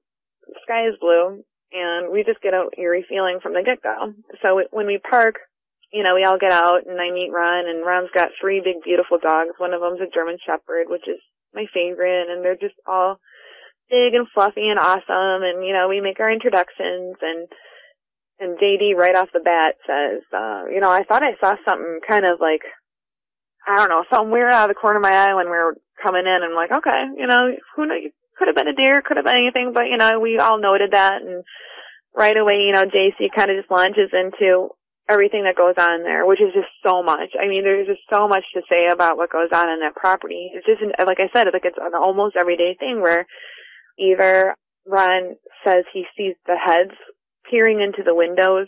He'll wake up in the morning and see fresh tracks that are as wide as the tires on his truck. They'll be kind of like pronged feet, canine obviously, and just, like I said, wide as the tire track. So JC kind of just goes over everything, and then he says a couple days before I even get there, he's like, Alora's been gone. Like, she hasn't been seen hide nor hair in some time, and Ron thinks she's still gone doing whatever she's doing. And so I'm like, okay, good, because, well, before I even got there, I was kind of just worried, like, well, if this Alora dog man or dog person is that way with JC and Ron, like, has some kind of affinity for them, like, how will she feel about another female being thrown into the mix, since Ron doesn't really have other guests come in that aren't kin? So I was kind of nervous about that, because she's all well and good with them being males, but what about me? Like, will she be threatened? Will she hate me? You know, what's going to happen here? So that being said, I'm like, okay, cool, you know, she's gone. But then also in the corner of my mind, I'm like, well, rats, I hope I still have an experience. Like, I hope I still see something. The day continues, and we just kind of shoot the breeze a little bit. We're all getting acquainted. We go inside. There's another friend of Ron's that's been there. He got there earlier that day. And we're all talking about how JD and I want to go do some recon in the forest. Now, the forest is, when you pull up to the house, there's just a big gravel area where he's got like a tool shed about 40 yards away from the house proper. There's a big old driveway. There's a fire pit. It's like a little bit of a lawn area. And then there's a trail that goes up to the forest. And it's some, like, I would say like 300 yards away from the house, maybe 400 yards away from the house. Before you even get that far to the forest, there's like I said, the trail, and on the right there's bee houses. There's about 4 or 5 bee houses, and that's about 40 yards away from the house proper. And then there's a little ridge of trees that leads into the main forest part. And back there he's got alfalfa fields in the forest, like intermittently spaced out. He grows alfalfa. So, okay, it's still midday. It's around 4 o'clock in the afternoon, and JD and I are like, okay. He's like, it's pretty weird, Jane. He's like, this is almost a year to the day that I was here last. My first time was last year to almost the day. I'm like, wow, that's cool. He's like, I'm going to take you back there. I'm going to take my AR-15. You can have a pistol. And I'm all excited because I just got certified, and, you know, I have my holster on. JC gave me a tack vest, so I'm wearing a tack vest. I have the video cam recorder that JD just got me, a nice new digital one. I had it in my front vest. JC's like, I want you to film my son while you're in the car, you know, ask him questions about what he saw, where he's going to take you, the prints he saw, everything. Make sure you get some nice footage of where he was and where you are now, you know, and just record all of that. And I'm like, yeah, for sure. And we're excited, and I'm excited. And so he takes me up there, and I got the camera rolling on him, and I'm asking him questions, and like, so it's been a year to the day. And I'm like, well, tell me where you're taking me now. And he's like, well, we're going to go to the edge of the forest right now, and I'm going to show you pretty close to the edge of the forest where we first come in. There's a couple of little trails for hunting purposes. You can drive a vehicle through them. They're that wide. There's just trails down the middle of the forest and just, through the forest, certain ones. And it's cleared out just enough for a vehicle to get through. The first thing he took me to was this place he calls the OP, which stands for Observational Point. Now, JD has been deployed to Afghanistan a couple times that I know of, probably more. He is a highly decorated Army veteran. He has had firsthand combat many times. He's been the hero of a few different situations. He knows what it's like to be in a high-stress situation where, like I said, there's combat going on, and you got to survive, you got to do your mission, all that stuff under high stress. And he's also trained as a tracker, so he knows what he's doing. So he takes me to the OP, the observational point. It's a high bluff. Like I said, it's a little hill, and all this grass is around. It's tall grass, and in the middle of the tall grass, on the very peak of this hill, you can see how 15 feet in diameter, probably 20 feet in diameter, you can see squashed down grass.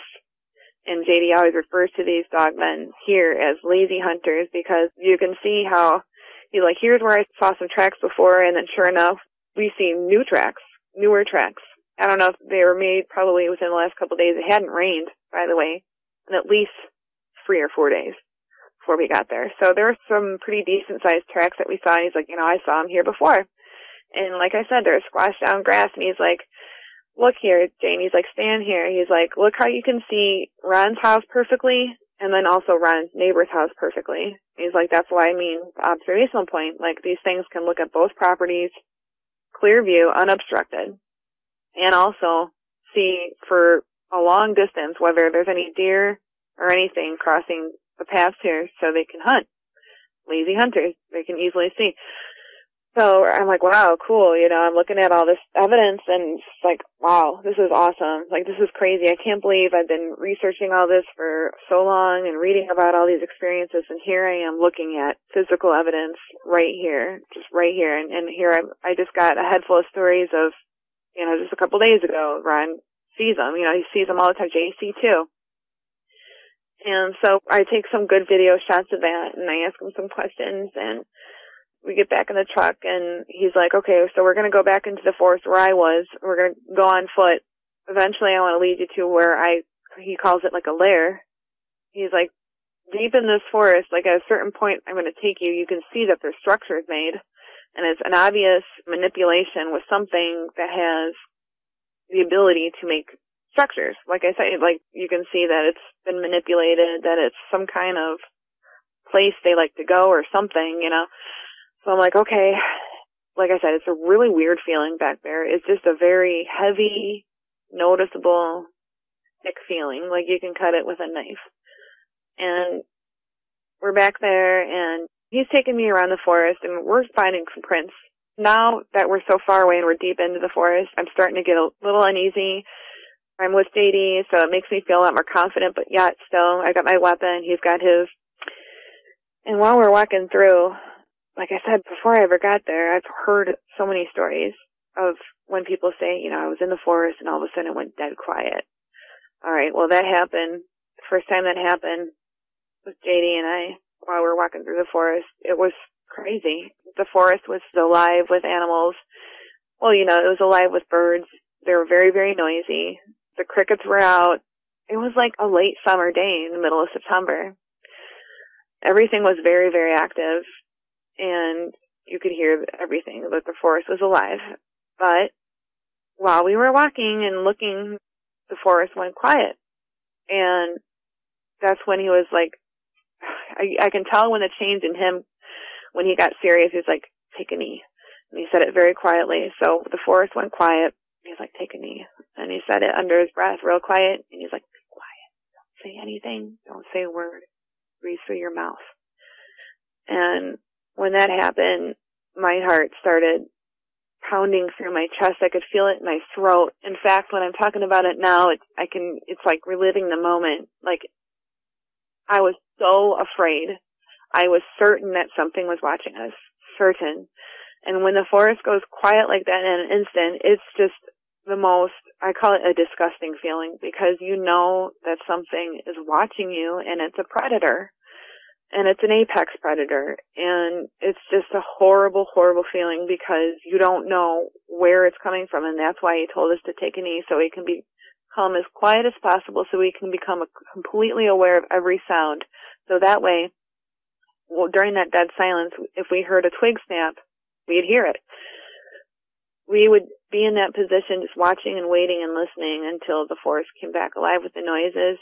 And it did eventually, after what seemed like an eternity, probably was only 5 minutes. And the forest would come back alive, and we'd start walking very cautiously again. He was, trying to remind me nicely as possible, like, please try to be quiet as possible, harness your Apache, your Apache blood, and just try to be stealthy. And so I'm like, okay. And so the forest went quiet at least 4 more times. And every time that horrible heart-pounding feeling where it's like, okay, what am I doing here? Like, this is too scary. And, but, I just kept pressing on because I went through all this trouble. JC did, JD did, and I really did. I really did want to be there, and I wanted to collect the evidence. So, I just pressed on. I got brave. I mustered up the courage, and we eventually made it to the lair. And when we were there, we walked across the trails that go through the center of the forest that a vehicle can go through. So, like I said, it's dry dirt. It's not muddy. So we were walking through one of them that cut through, and he's trying to remember himself, too, where it is. So we're walking up to it, and that's basically, again, while we're there, we're approaching this area where he's like, I know that something must come here frequently because look, Jane, he's like, we're approaching, he's like, it's still that way. And I'm like, oh my gosh, this is so freaky. All of this is real. It's one thing to write about it and listen to it and hear other people talk about it and think in your head, oh yeah, I believe that it exists. I did believe it existed beforehand, but it's another thing entirely to be there and looking at even secondhand evidence. Even just seeing a structure is just really, really, really kind of scary. Because that when you're seeing it with your own 5 senses, that it's there, it's real, and plus you're physically there. So we're approaching the area, and I'm looking at the structures myself with my own two eyes, and that's another time when the forest went silent. And there's a couple times where he told me to put my hand on my gun, unholster it. So the thing about JD is that he wouldn't tell me when he observed certain things that were approaching a danger zone, maybe because he didn't want me to panic. Because I was on the verge of panicking a couple of times. Like when he told me to unholster my weapon and put my hand on my gun while we were there in the lair area, or whatever you want to call it. It's just a horrible, horrible feeling. You just don't know what's going to happen. And my heart was just beating out of control. I didn't know how much more I could stand of it. So I'm recording as much as I can off and on. There's times when he's like, shut it off, it's more important to be safe than capture evidence right at this point, because there's just a lot we were seeing. And so I'm like, please, can we go back? After we walked through it, we went into the lair, we looked at the structure itself. It was like a little bit, like you walk through the forest and there's a little bit of a clearing, and you can see, like, again, there's pressed down area in the bush where there's something that's huge laying there. Again, it's like 15 feet diameter, but here is like 20, 25 feet. And you can see, like, against some trees that there's like a big rectangle almost of just branches that are arranged that are sticking up and then over. And, it looks like a little bit like a lean-to, only it's not leaning. It's just like, I can't explain it. It's like a Stonehenge shape, like where the branches are sticking straight up, and then you got ones that are like sticking across to make like a rectangle type of thing. And so like we went through that area, and the whole idea was to go around and go back to the car, his Jeep. So we eventually get there, steadily, and we don't want to make a lot of noise because we are aware after the forest going quiet that many times that there's obviously something there besides us. So we get there, and I'm just like, oh my God, like that really happened. And I'm like, okay, let's go. And we get into the vehicle, and we're driving away back towards Ron's, and he said, that's obviously a lure, an entrapment lure. I'm like, what? He's like, I just saw something just kind of poke out and shake the trees enough, and I know what they're doing. And he's like, I've seen that happen in Afghanistan before. He's like, they're trying to garner our interest enough to go back there. And I'm like, well, why would they want us back there? We're just there. He's like, I don't know, probably to maybe a trap or something. He's like, I don't know, but we're not doing it. We're not going to take the bait. He's like, they're baiting us. So I'm like, okay, let's go. So we go.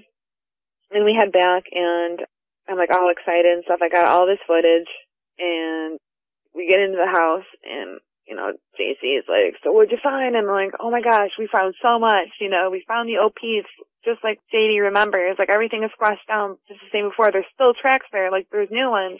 And I'm all excited. I'm talking a million miles an hour, and he's like, wow, cool. He's like, oh, yeah, I forgot to say, while we were back there, that was one of the more harrowing parts. While we were leaving, we heard a howl, a straight-up howl. And that was right around the time when he saw the forest kind of jiggle to try to get us back. Like, we heard something go, ow! And it was to the left of where we were, pretty far away. And we were like, oh my God, you know. We heard it.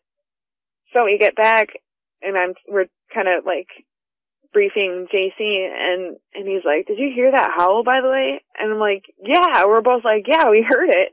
He's like, yeah, that was, and I'm like, where was it? And he's like pointing to the same direction that we were at. So it was like up and to the left of him. Yeah, and I guess it was to the right of where we were, but regardless. So like we're telling him about everything, and I remember distinctly too, by the way, I put the camera on the kitchen table, and we had been in and out of that house all day, going to the fire, you know, making food, coming in and out with the dogs and stuff like that, just walking around. And we shot off a couple guns and stuff. He's got targets. And, you know, I walk in to look at my camera and to look at the footage, and I can't find it anywhere. You know, it was something that was bothering me the whole day while I was there, because not only did I have awesome footage on it from, like, the whole time I was there, but JC just got that thing for me, you know, and it's totally embarrassing to just lose something that you just got that was a gift for you. And, you know, eventually I tell Jay, I'm like, JC, I can't find the camera anywhere. He's like, I'm like, I know that I put it on the table because it was in my front pocket in my tack vest, and I put it on the table, and I just don't know where it could be. And he's like, well, Jane, he's like, that same thing happened to me once. He's like, I know I put my sunglasses down on the counter here. He's like, this happened to me like a year ago. He's like, I put my glasses down on the counter here. I step outside of the house. I come in, they're gone. Ron finds them on the kitchen table 6 months later. They're my glasses. He's like, Jane, they come in the house. So he's like, these dogmen, they come in the house. They look in the windows. They're just all around all the time. And for instance, just the other day, a few weeks ago, Ron was telling me how his friend that I met was deer hunting, and just to see what would happen since there was particularly high activity that week, they left the deer carcass out with the organ meat in it, so the organs, and they saw the silhouette of a dog man. They know who it is too. They know it's a juvenile, young male. They saw him take out the livers and you know, everything. And they saw him do it. You know, they were about 300 yards away, but they saw it. They saw it happen, and, you know, sure enough, the organs were gone. Their eyes weren't playing tricks on them. They come up to the carcass sometime later, and sure enough, all the organs were gone. So that's what happened the first part of the day. Then more things happened later that night, and I can go into that right now if you like. Please do. Okay, so some time passes and sun sets, and we're all pretty excited from just the little recon mission that we did right then and there. Now, another thing that's distinguishable about that property is that there's not only dogmen there, but there's Sasquatch there as well. And they all seem to live side by side. And while we were gone, JC also, like I should add, like he was hearing stuff, like he has something about him where the Sasquatch know him, like no matter, like they just, it's weird because like once you have an encounter, it seems like it's like an egg yolk has been broken, like there's like a mark that's made on you or something, and it seems to me that once a person has an encounter, certain people, especially, like, they'll tend to have repeat. Well, JC is obviously, he's pretty well known. He has lots of videos and documentaries that he's made, and he just has an affinity for the furry people, he calls them. And, like, he was saying, like, as the sun set and when it was dark out, he's like, yeah, we're surrounded right now. Like, there's Squatch all around us. And he's like, I know this for a fact. He's like, here's what I'm going to do. He's like, Jane, you hold these flashlights.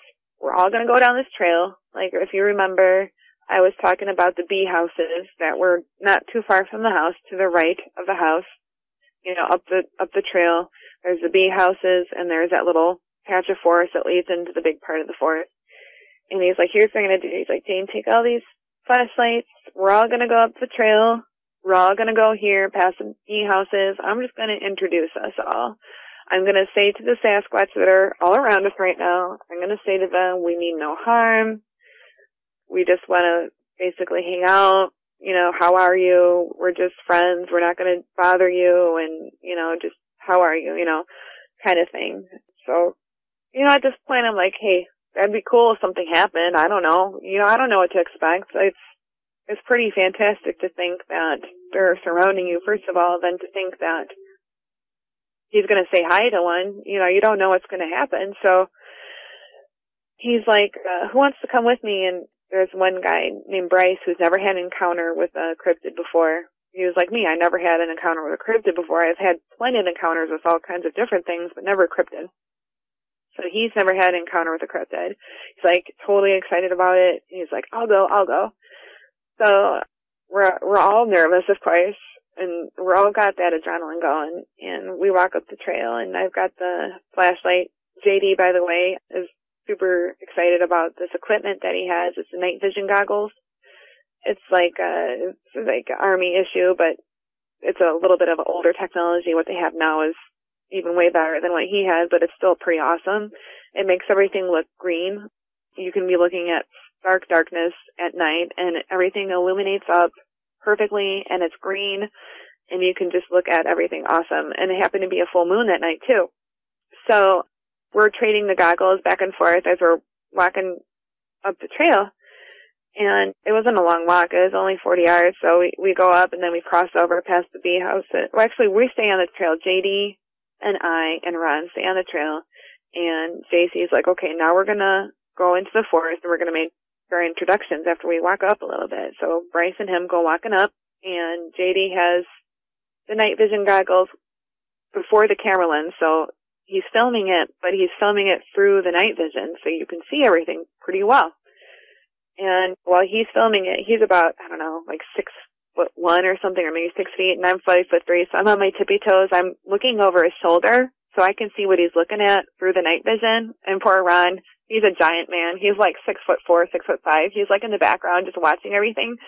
And here I am, like little me, just looking through the night vision, peering over John's shoulder, and that's when JC starts doing his whoo, oh, you know, kind of thing, like, hey.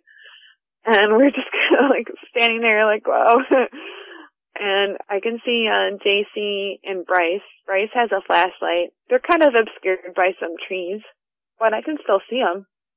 And they're pointing, they're facing to my right, but which is in front of them. So they're looking straight ahead of themselves, and I'm looking right in front of myself, and it's to the right of them.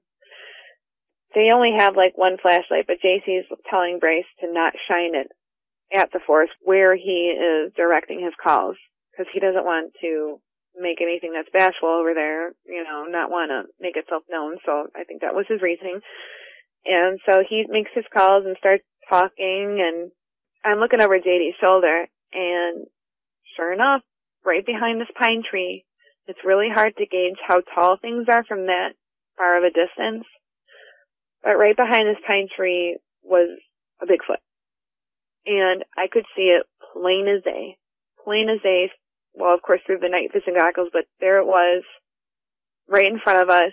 And boy, that's when I was just like, I wasn't scared. I was just so excited. All these things are going through my mind, and like my emotions, I was just so excited. I'm like, this is so real. Like, oh my gosh, this is happening. Look at it. And I have footage of it.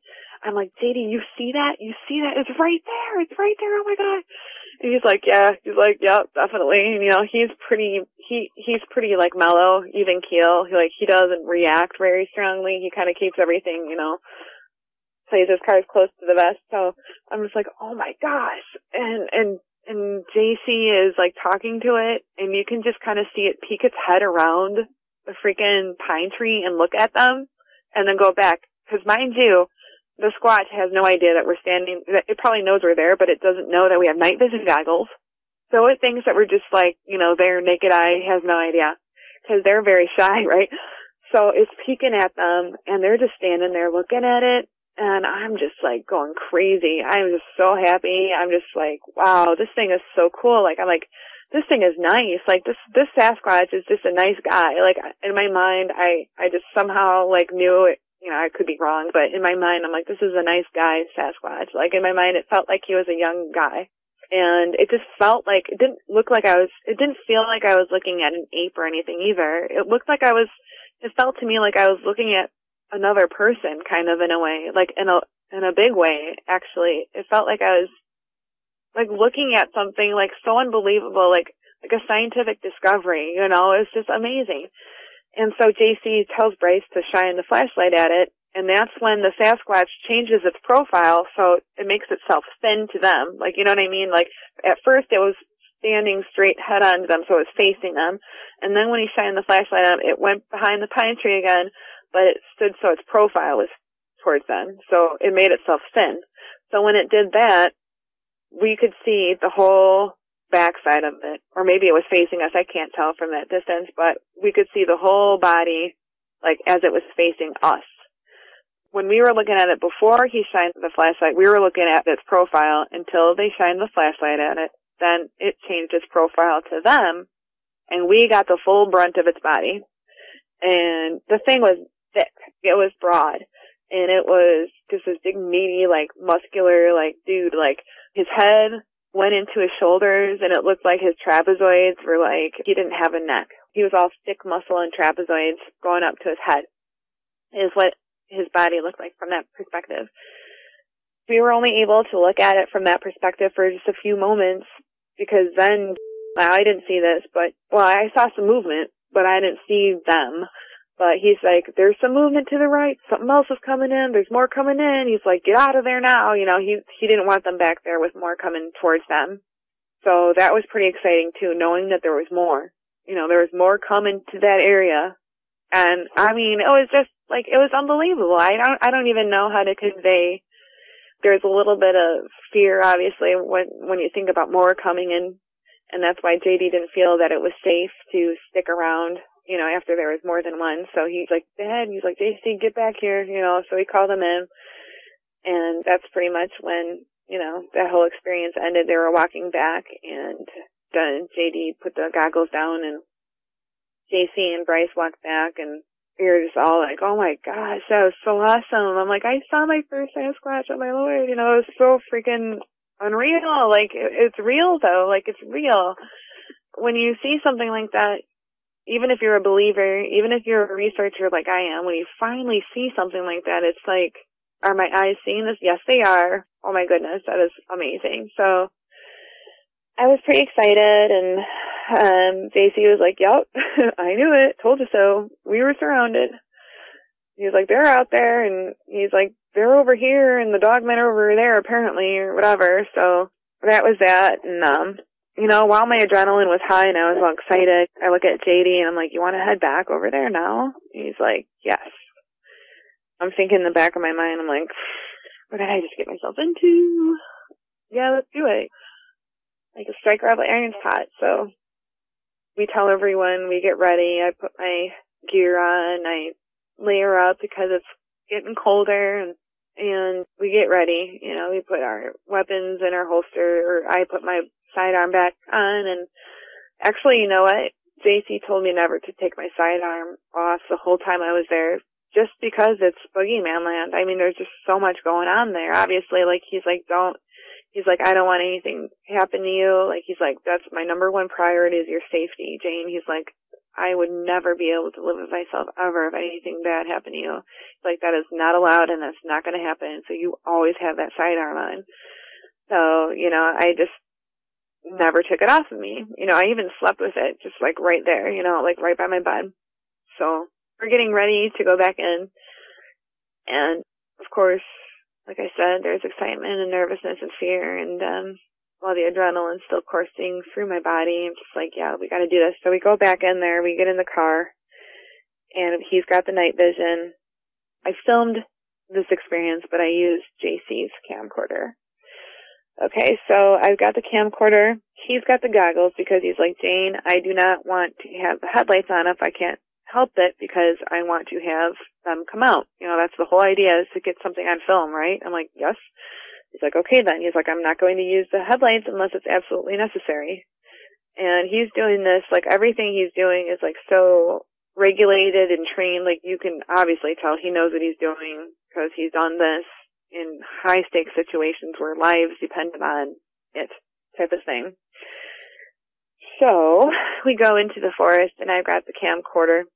He doesn't have the headlights on. He's looking through the goggles, and I wasn't very far into it where we're driving along and we hear something go flap on the back of the bumper. That was really, really, really, really scary. That was really scary because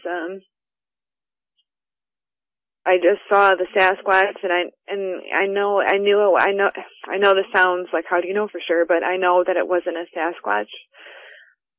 I know from the amount of terror and fear that I felt in the daytime, just having that forest go silent and looking at the tracks, the huge tracks, that what hit our car was a dog man. So, and that we can hear it keeping pace with us.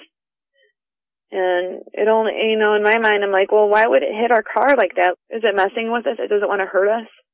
And it's at this time I'm getting pretty scared, really, really scared, because, you know, like I said, it's one thing to hear a story, and it's one thing to write about it, and it's one thing to listen about it all the time. It doesn't matter. You can do all that you want. It doesn't matter. When you have an experience like that, it's happening to you. It's really, really terrifying because it's so unknown. You know, what you're dealing with is just, you just don't know what's going to happen. You don't know a lot about these things. So after that happened, like, I'm just like almost on the verge of tears, and my heart's pounding out of my chest again. And he's like, Jane, get a hold of yourself. He's like, I can hear it following us. I can hear its breath. And he's like, you came out here for this reason, right? And I'm like, yes. He's like, well, you came all the way out here for this. He's like, I know you can do this. He's like, there's no reason to be that scared. He's like, rein it in. He's like, there's no reason to panic. He's like, panic kills. He's like, when you panic, that's when you get yourself killed because you start making stupid decisions. And I'm like, you're right. I know it. So I'm like, okay. So we keep driving, and we're going to take that one trail that leads kind of by the lair. And it's that trail, it's a vehicle trail that leads right through the forest.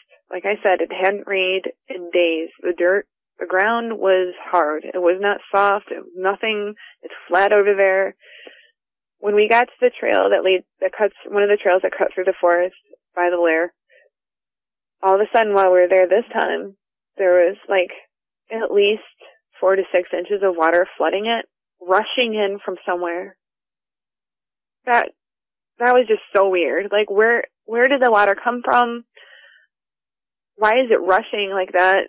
There's no irrigation, there's nothing like that. We asked later, and we knew in our heart, like, there's just something really messed up about that. And he didn't like that either. He was like, Jane, that's really weird. He's like, we almost drove through it. He's like, that's a trap. He's like, that's not normal. And, I'm shaking right now as I'm thinking about this. And of course the terror is like mounting, and I'm like, okay, so he's like, that's okay, Jane. He's like, I'm going to pull out. Everything's okay. And we keep on hearing like scratching noises too, by the way, on the side of the vehicle. And it wasn't branches. Like, we'd be in the clearing and we'd hear freaking noises on the car all the time. And he got us out of that area, but, we were driving again back into a more clear area, and and we were going to go back. The whole goal of that night was to go towards the OP so we can park a little bit before I get out of the car and look around with the night vision, get it all in camera. That was the whole goal. The mission of the night was to get out of the car at the OP during the nighttime and catch footage to see if we can be at the OP and see a dog man, that was the whole point. So, he kept reminding me of that, cause I was like, can we just go back? And he's like, no, Jane, come on, do you really want to? I'm like, no, okay. So we're driving along and, we're driving parallel to the forest, and like I said, the whole idea is to go back to the OP. So as we're driving parallel to the forest, I look down a grove of clearing where it's like a green belt where it's just grass in between like the trees. Like it's a long grove of grass, and there's trees on this side, there's trees on that side, and there's trees behind it. And the moon just happened to be perfectly situated right above that area. I was pretty light without the goggles, and I just happened to be looking out my side, the passenger side window, when I saw down that grove, I see way high up in the trees a head of a dog. And it's so tall up the trees that, well, first of all, I saw the head. I didn't want to keep looking down the body. There was just too much going on that night that was scaring me, that I didn't want to see what the body looked like. And I know that sounds however, but I just couldn't handle that. All I could handle was just making sure that I saw what I saw. And what I saw was, really thin, pointy ears, the classical description. In my mind, I'm like German Shepherd. I'm like, wait, no, more like Doberman, because they're so pert and pointy and tall.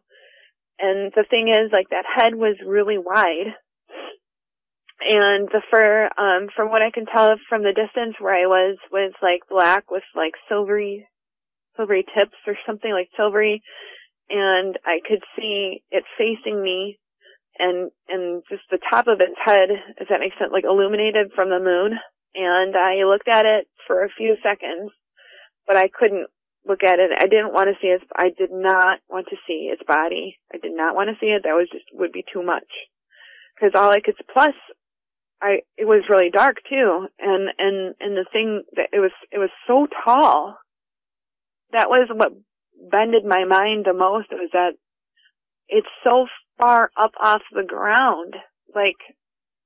The mind is just not meant to look at that and reconcile it with nature, because it's just not normal. You don't see a dog head high, 8 feet off the ground. You're not set up to see that. So your eyeballs, when you take in that visual information, you're just like, what? So it was just too much for me. So I looked away.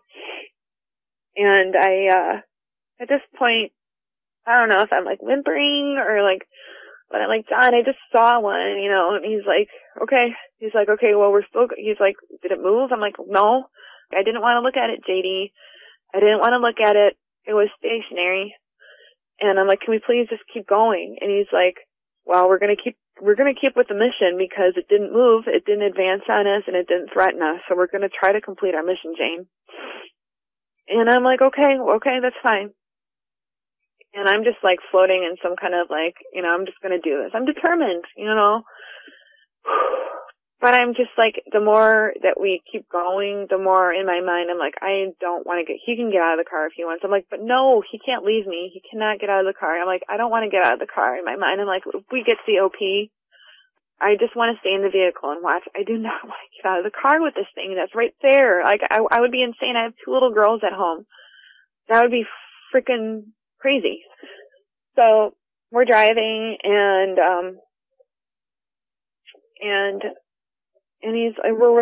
we're almost there. We're really close to the OP, and he's at a point where he's like, we should get out now.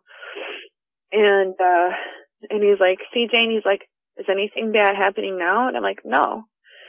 He's like, did that dog man, you saw it didn't move, right? I'm like, no. He's like, it just stood there, right? I'm like, well, yeah. And he's like, well, so it's non-threatening, right? And I'm like, I guess so.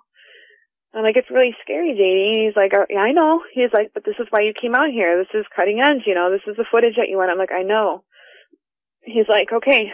He's like, he had this flashlight, and he's like, here. He's like, I'm going to show you. I'm going to shine the flashlight out to the left. I'm going to show you that there's nothing there. You know, we're going to look before we get out that there's nothing there. So he turned on the flashlight. He started to shine it out to the left, and he did, and then boom, it went out.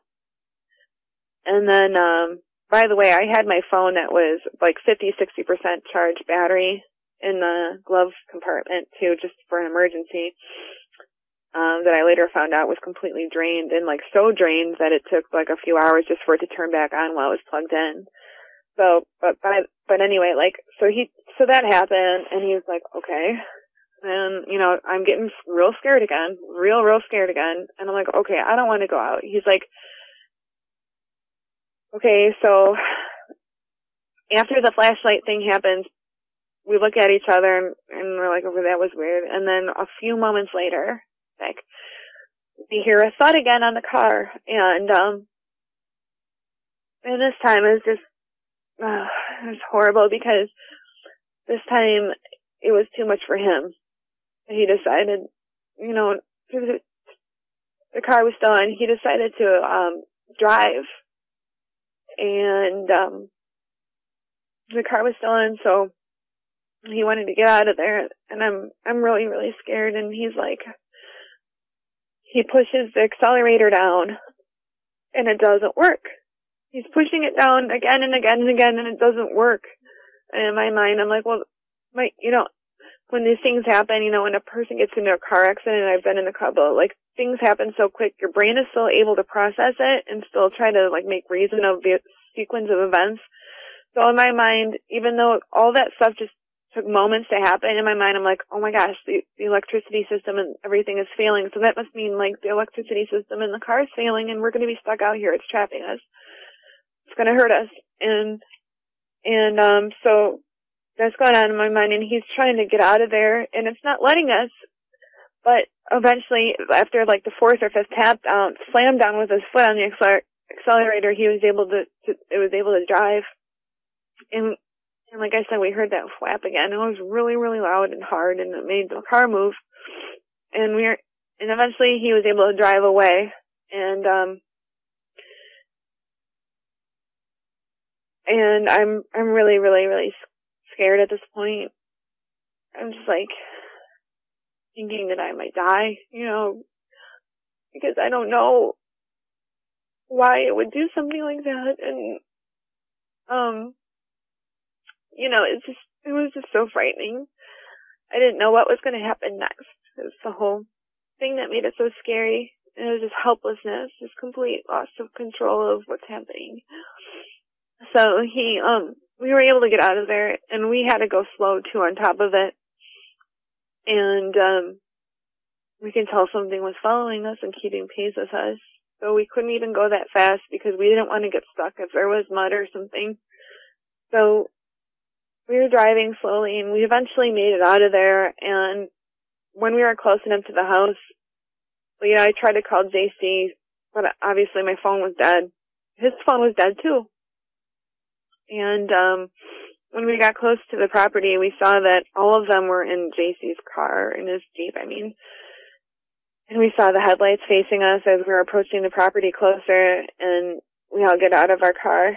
And JC's like, where are you guys? And we're like, well, we were investigating, JD was saying. And he's like, well, are you guys okay? And he's like, you guys were gone for a really long time. And I just, you know, he drove me up to the car, or up to the house, and I was just so frightened.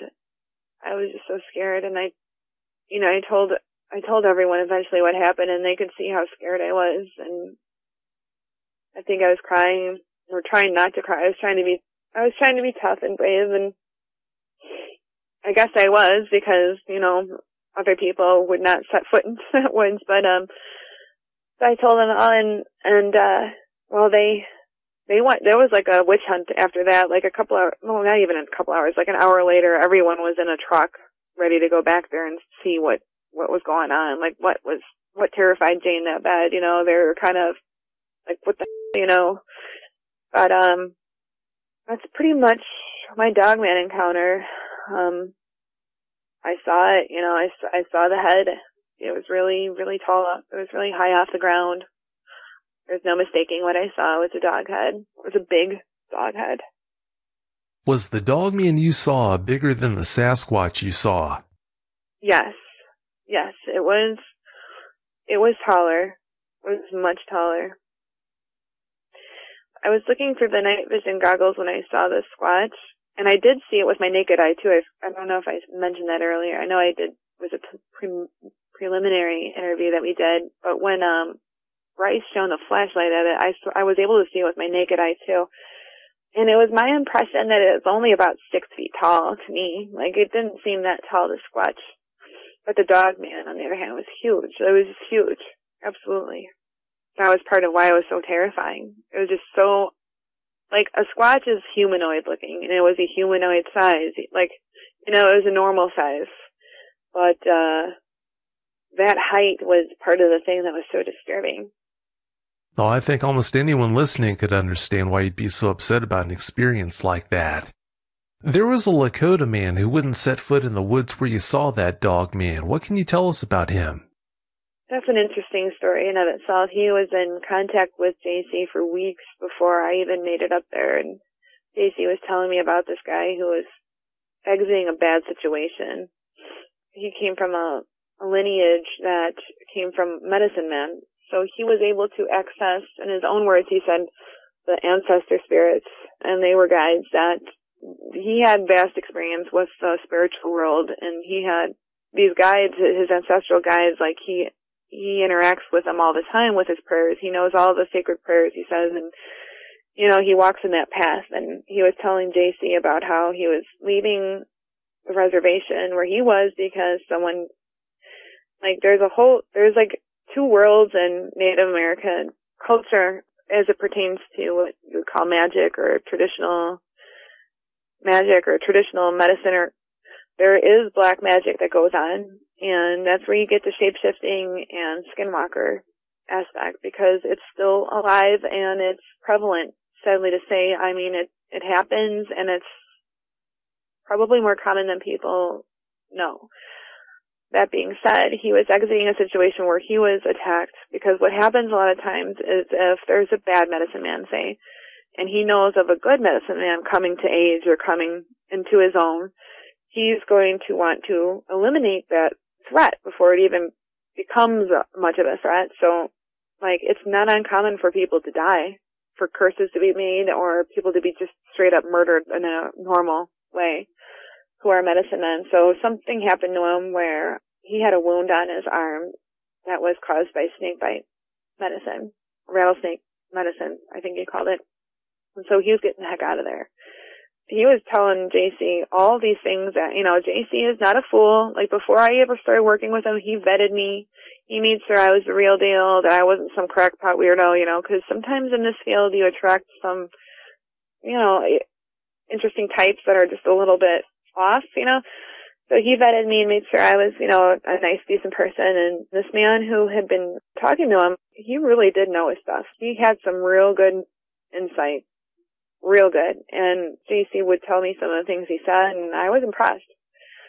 So he was slowly hitchhiking from where he was on the West Coast somewhere to JC. He was homeless. He had no other option. And JC and I are Christians, and we wanted to, he wanted to help this man. JC did. He wanted to help give this man a place to stay, a work, something to work, and, just be a Christian towards him. Not, proselytize or anything, but just love, loving way. So he said, come out here and we'll give you a place to stay. And, well, Ron offered up his home because Ron lives by himself. He has a big property and he needs help with stuff around, and it's like a farm. So Ron offered up his place. So by the time, like, the Lakota guy showed up, his arm was healed, and he had been having dreams and stuff like that. Like, an interesting thing I should side note too, like, which makes this whole question of cryptids more deep than just, oh yes, it's a beast that lives in the woods and it's flesh and blood and it's real tall and it's got fangs and all that. There's more to the story. Now, what's weird about it is, like, before I even, a few days, like a couple of weeks before I even got up to Minnesota, some strange things were starting to happen where I live. Like I said, there had been a couple cryptid sightings in my area, and there was one even on my property. Well, like a few weeks before I even went up there, my daughter had an experience where she heard Bigfoot chatter. And it was right after me and JC were talking about Bigfoot chatter, only we were texting it, and my daughter had no idea. She did not look at my phone one bit. She had no idea what we were talking about. It was the weirdest thing, and not only, I wasn't even by my house, we were outside a Walmart here in town. I can see the Walmart if I look behind my shoulder. We were in a Walmart parking lot that happens to be by some woods when she heard Bigfoot chatter, that samurai, she heard it. And she didn't call it that. She said, Mom, I just heard the weirdest thing. She's like, I just heard somebody talking really fast, like, she's like, it was weird. She's like, it sounded like it was coming from far away, but like right in my head. She's like, what was that, Mom? And I'm like, oh my gosh. And then after that, I was laying in bed, and my room has a window that's about 8 feet off the ground, and there's the big oak tree that's been there since I was a little girl. It's a white oak, and it's a beautiful tree, and there's, I have, half an acre of woods right in my backyard. And it was about 11 o'clock at night. No, I would say it's late. It was later. It was about 12 o'clock at night. Everyone was asleep when I heard knocking. Really, really, really loud knocking, like gunshot loud knocking. It was so loud that I could not believe nobody else in my house woke up. And it didn't happen once or twice. It happened hundreds of times, this knocking. And it scared me real bad. I was like, what the heck is doing this? I'm like, it's right outside my freaking window. And I'm like, I was too scared to look out my window, to be honest with you, Vic. I just did not want to see it. And, what happened was, I remember doing this when I was a little girl too. So it's just interesting. Like, I made myself go to sleep that night. I was so scared. I couldn't look out the window. There was not much I could do. I just made myself go to sleep and just tried to ignore it. And eventually, like, when you're asleep, you can still kind of hear things. Like, I remember it going away, or I just blacked out. But then I got woken up by it again at like 3 o'clock in the morning. It was right outside my window again. It was so loud and so repetitive that around 3 o'clock in the morning it woke me back up. So like and the Lakota man was kind of saying the same, like he had been getting dreams and visions, like, weeks before he even got there too. So anyway, when he made it to Ren's, it was only on day 2. He took out a ceremonial drum and he started doing a Lakota prayer when he got a physical sensation, he said, and like dizzy, like nausea, something like that. And then he said he was right by the house too, so he was like in the driveway. And you remember I said that sometimes the dogmen like to scratch at the window or peer in the window. Well, he heard a scratching at Ron's window, which was, I think, 7 to 8 feet off the ground, too. At least 7 feet off the ground, I'll say, because I was there. And he's like, I could hear it. He's like, it was scratching. And he's like, it did not want me to continue my prayer. I know that for a fact. He's like, it simply did not want me to just keep going. And like I said, like he turned out to be kind of like a wolf in sheep's clothing, and that's a long story, but he also heard on the 4th night, he was there alone, around 11 o'clock, he heard something throw an unknown object against the outside wall of the house. And he said that while he was in vision mode, and while he was dreaming, and while he had been given several visions about the source of these dogmen, he was told in his visions that they are from a cult, a black magic cult, and they are shapeshifters. He was told in his dream. And that they were responsible for the activity. And that his ancestral spirits were saying that it was a cult that took on the form of large bipedal wolfmen. And that they were able also to take on other forms in animals to mask their appearance. He said that also that the spirits told them that no one would be able to ever film them or capture them. The spirits also told him that we should stop them too. So that was also a further point. But none of we didn't end up doing anything like that. But he would not set foot in the forest. Actually, he got out of that house. He didn't want to stay there anymore. it just didn't end up being a very good situation with that guy. I don't doubt him or, that this information was given to him. It's not that. It's just that there was some really big red flags about him, about his intentions, why he was there in the first place. Some things did not add up about it. Like, how people can appear as nice and good intention, but their actions convey a different intention. So it just didn't work out. But that was what his visions and dreams were telling him. But that's about as far as it went with him. He ended up just breaking off the association with us altogether. And that's kind of like a different story. But yeah, that's pretty much what happened with him. That's all pretty creepy stuff. Let's talk about the after effects you've been dealing with because of that dogman encounter you had. How's it been for you trying to get over that? Well, when I first got home, like the first couple of days, it was so fresh. I was still processing it, like for no apparent reason whatsoever. I just find myself kind of starting to cry.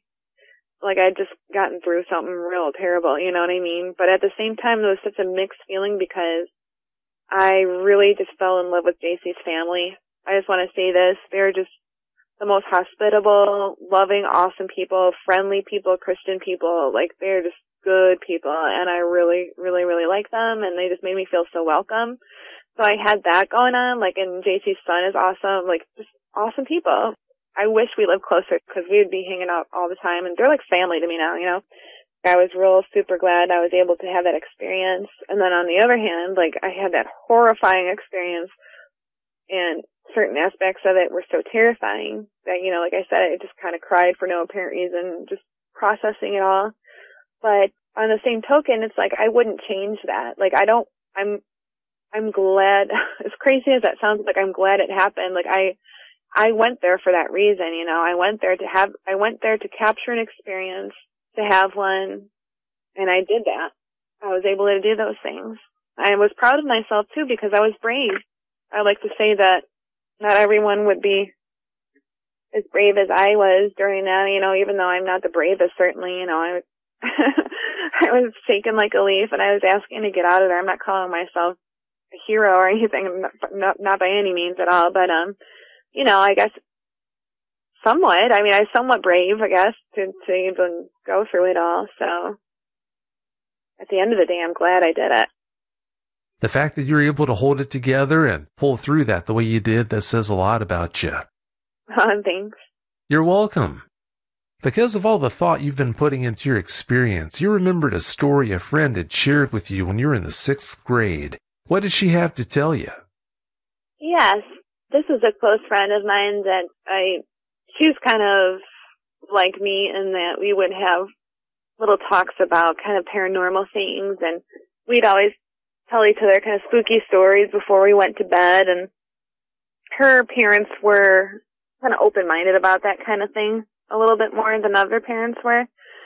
I remember that, and one day she was telling me, we were outside, I remember pretty clearly, we were playing basketball, and she was saying, like, yeah, she's like, my dad told me something really weird. She's like, I don't know if he was putting me on, but I asked him, and he said he wasn't.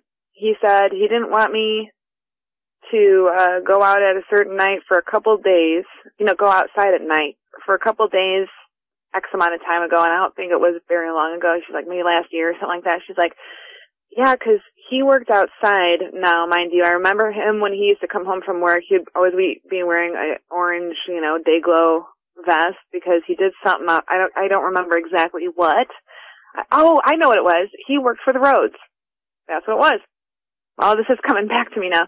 He worked for the roads, and so that's why he wore the orange vest. But anyway, he was working, I think, in southern Wisconsin again, where it was. And she said that a couple of guys, they were doing some night work, and one of them had seen some kind of upright walking dog thing. She's like, my dad believes the guy. He told me about this, and it was a close friend of his, and that him and another guy saw it. He said that it was like a man, but with like a wolf's head. She was calling it a werewolf. At that time, we didn't call it dogman or anything. She said it was, she's like, my dad's friend saw a werewolf. She's like, but it looked like a man, but it had like a dog's head, but claws, she said. And I remember all this because I was just thinking in my mind, I'm like, that is the weirdest thing. I'm like, really? I'm like, really? She's not putting it. She's like, I swear, that's what he said. And he says he's being honest. She's like, he didn't want me to go out. He was like, just for a couple nights. I don't know what, if he thinks I was going to travel all this way, but maybe. And I remember thinking in my mind, like, what if it did, and are these things real? And is that even true? Or, but it just, like, it's an adult, it's a grown-up, it's her dad. I know her dad and mom, like, they're nice people. Like, he wouldn't just say that. And just all these thoughts, I'm like, wow, that's just crazy. Like, that's so scary. And eventually I just kind of forgot about that. But, yep, I remember that pretty clearly now. I'm just thinking about it. It's funny when you spend enough time thinking about an experience like that, all the things you can dredge up. It is, because, like I said, I remember the time of day. It was a sunny day, and we were playing basketball, and we used to talk about those kinds of things, but mostly it was always ghosty kind of stuff. But I remember she was scared too. I remember when she was telling me about it, she looked visibly scared, like she believed it, and just the wonder of it all, just imagining something like that. And at this time, this is the early 90s, like I said, there's not a lot of talk about these things, and if ever anybody did, usually people are like, oh, you're nuts, or you've got an overactive imagination, and that's why people stay quiet about it. But for whatever reason, her dad, like I said, I think they're just a little more open-minded than some others, for sure. Like I said, she kind of had her own, paranormal experiences, and I think her whole family did, and that's generally, I think, why some people are more than others, maybe. They have a couple experiences, and that causes them to believe that there's more to this world, than meets the eye. It does seem like once you have an experience with one of these things, it does in a way tend to open the gates. Yeah, and that's kind of something I kind of explore in my research, and I don't claim to have any answers. I just kind of try to put things together and ask questions about them, like, why is it that once a person sees them, sometimes they'll have multiple experiences, whereas some people will live their whole life never having an experience? And what is it about? It always causes me to wonder, is it something about my bloodline that I have these encounters? Is it because my parents did, maybe their parents' did, that for some reason things are reveal themselves? Like, I wonder about that kind of thing, and I've asked JC that before. He's like, I don't know. He's like, I've never really asked that question. He's honest. I think that's wisdom when a person says, I don't know, because we just don't know everything, It's, a lot of this is just such a big mystery, so that's a question I have for sure. Is it genetic? Yeah, there are a lot of things about them that I just have to guess at. I don't have any firm answers, but I am convinced at this point that once you have an encounter with the dog man, it does make it a lot more likely that you will have others. Don't know why that is, but it sure seems to be the case. Yeah, it sure does. It's an odd thing. So now in the back of my mind, whenever I'm driving late at night or I'm conscious of it, I always kind of keep my eyes peeled and looking a little bit for something odd to pop up, whether it be a squatch or a dog man or other. I don't know, and just, yeah, I mean, like I said, for like even me thinking about it, the weeks prior to going to JC's, it caused, I believe, some activity to happen. And I forgot to mention something that I believe made a big difference in that whole experience that I had in the woods at the height of my fear. And I believe that my prayer helped a lot. I prayed out loud, and that seemed to help in my mind. And I think JD's too helped the activity curb back a little bit. And if anything, it helped me in my peace of mind after I started praying out loud that, I was accessing the higher power. I was praying to God to just please help me, because a lot of times, that old saying, there's no atheists in foxholes. Well, it's true. Like, I am a Christian, but at some points you just have no other option. You have weapons, but if it's a paranormal thing that's shutting down your electricity, then what can you do, Oh, and the thing about the car, it wasn't the electricity either, by the way. It was that JD said that the thing lifted up the back of the vehicle. So he said it lifted it up, And that's why when he depressed the gas pedal, it wasn't causing the vehicle to accelerate. It was because the car was being lifted up on the rear end. During that time, he left out some details, and I forgot to mention, too, during my recounting just now, that he purposefully didn't tell me everything that he was observing while it was happening, because the state of my mind at that point I was so frightened that I was just on the verge of panic, and we were trying to avoid panic at all costs on my end. He was totally in control of himself. But another thing I left out on accident was when he was, one of the things that made him decide to get the heck out of there, aside from the gas pedal and all that stuff, was that he said when he was looking through his night vision goggles, now I didn't see this, but I believe him because there's no reason in the world to not believe this man. He said he was looking through the night vision goggles right around that time, and he saw 6 to 7 small little thin bodies about 3 to 4 feet tall. And that's another article I wrote, too, by the way, the little people of northern Minnesota. Like, all this weird stuff just happens to be in that area. Vortex, I don't know. But in any case, he saw these 6 to 7 little bodies just kind of scatter around with these kind of vaguely Asian eyes. Like, he's like, don't quote me as saying Asian because I don't want to be, I don't want people to infer anything. And I'm like, no, I don't think anybody will. It's just the way that they look. They're almond-shaped eyes, and they just kind of scattered about like they knew he could see them, so they kind of just went back into the woods kind of thing. I remember that moment, too, because I was sitting right next to him. He's like, I remember him looking through the goggles and being like, oh God, we gotta get out of here. And like, that was one of the only times he showed any kind of like emotion where he was kind of scared, There was a couple times like that, not gonna lie. He is one of the bravest men I've ever met. But when he saw that, he didn't want to tell me. He's just like, nothing, Jane, I'll tell you later. And he did tell me later. If he did see it in the rear view, there had to be one sight to see. Absolutely. Absolutely. And that's something I'm going to have to ask him again. But we heard something keeping the breathing was there. It was pitch black in that direction. I know he had his lights off, but we would have had the brake. But no, yeah, if the lights are off, the tail lights are off too. So he wasn't putting on the brakes or anything. So he was putting down the gas pedal. So I don't know if visibility would have been on his side anyway. So yeah, I can't imagine what that would have been like. Please tell us about the book you're writing about cryptids.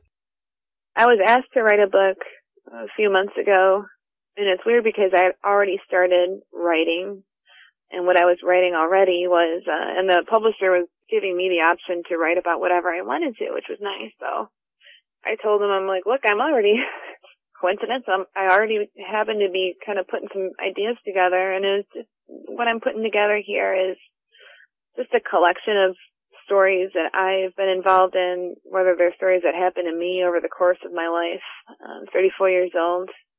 I've had so many different weird circumstances, stories, encounters, and I've met some really interesting people and just had some really interesting, unique experiences. Just the people I've met, and just the associations that I've been asked to join and things like that just are odd enough, I think, to put them together in a collection and put it into book format, because for one, it's good for me to just kind of put it all out on paper. I'm a writer anyway. I like to write. Just to put it all, collate it and organize all these stories just so I have something to reference to later in life. And so that's kind of what I'm writing. It's kind of like an autobiographical, but it's just focusing primarily on those aspects, on a lifetime of these strange happenings. Well, I'm sure you're really talented at it. I can't see how your writing wouldn't be a great read. Oh, thank you. I've had the privilege and honor of knowing some really good writers. I've got some really great people in my corner that have been encouraging and just wonderful. So I'm just very grateful for them and all their help and their advice. So all these people we're kind of stick together in this little community of ours, and we help each other out, and I'm very grateful for that. Well, I can understand you being grateful for their help. Jane, it's about time for us to get out of here, but before we do you have any closing comments you'd like to share? Well, I guess if anybody that lives in that area, northern Minnesota, if you guys listening have any stories to share, to reach out to you or to me. if I can leave my email, janeg123@hotmail. That's Jane, JANEG123@hotmail.com. I'd just like to know if you've seen any kind of activity like that up there in the North Woods, too, in that area. And also, if anybody listening has ever seen that kind of stick man type of thing, that also would be very interesting, just so I know someone else out there in this big world of ours that has had that kind of experience, and I can relate it to my dad, too. I'm sure he would be grateful for that. Oh, I'm sure he would too. Yeah, when you see something like that, yeah, you're so hungry for answers to try and find out what in the world it was you saw and what you were dealing with. Fear of the unknown is a reality. When you have an experience like that with something you didn't even know existed, yeah, it's only natural to try and dig up as much info on what you experienced as possible. So, yeah, that's no surprise. Well, I can't thank you enough for coming on the show tonight and sharing all that with us, Gene. I really do appreciate it. Oh, it's my pleasure, Vic. Thank you so much for your help and just dealing with this experience. It's just wonderful to be able to get this off my chest. And like I said, it's one thing to even write about the experience I had. I know I mentioned while I was relating the experience that it's one thing to write about other people's experience and to live it. Well, it's another thing to write about the experience that I had and to talk about it verbally. It's part of the process to get over something that's so scary, to talk about it, and this format that you have provides a wonderful venue for that, and I think you're doing a wonderful service for people who have had these encounters, and I hope that people out there who are listening, who have had their encounters, seriously consider coming to you to relate it for their own peace of mind, that it really does help. I can say from experience, it helps to share this with someone who is understanding as you are. I can't tell you how happy I am to know that the conversations we've had have helped the way they have. That's great news. Well, have yourself a great night, okay? You too, Vic. Have a great night. Thanks for having me. Thank you. Bye-bye. Bye.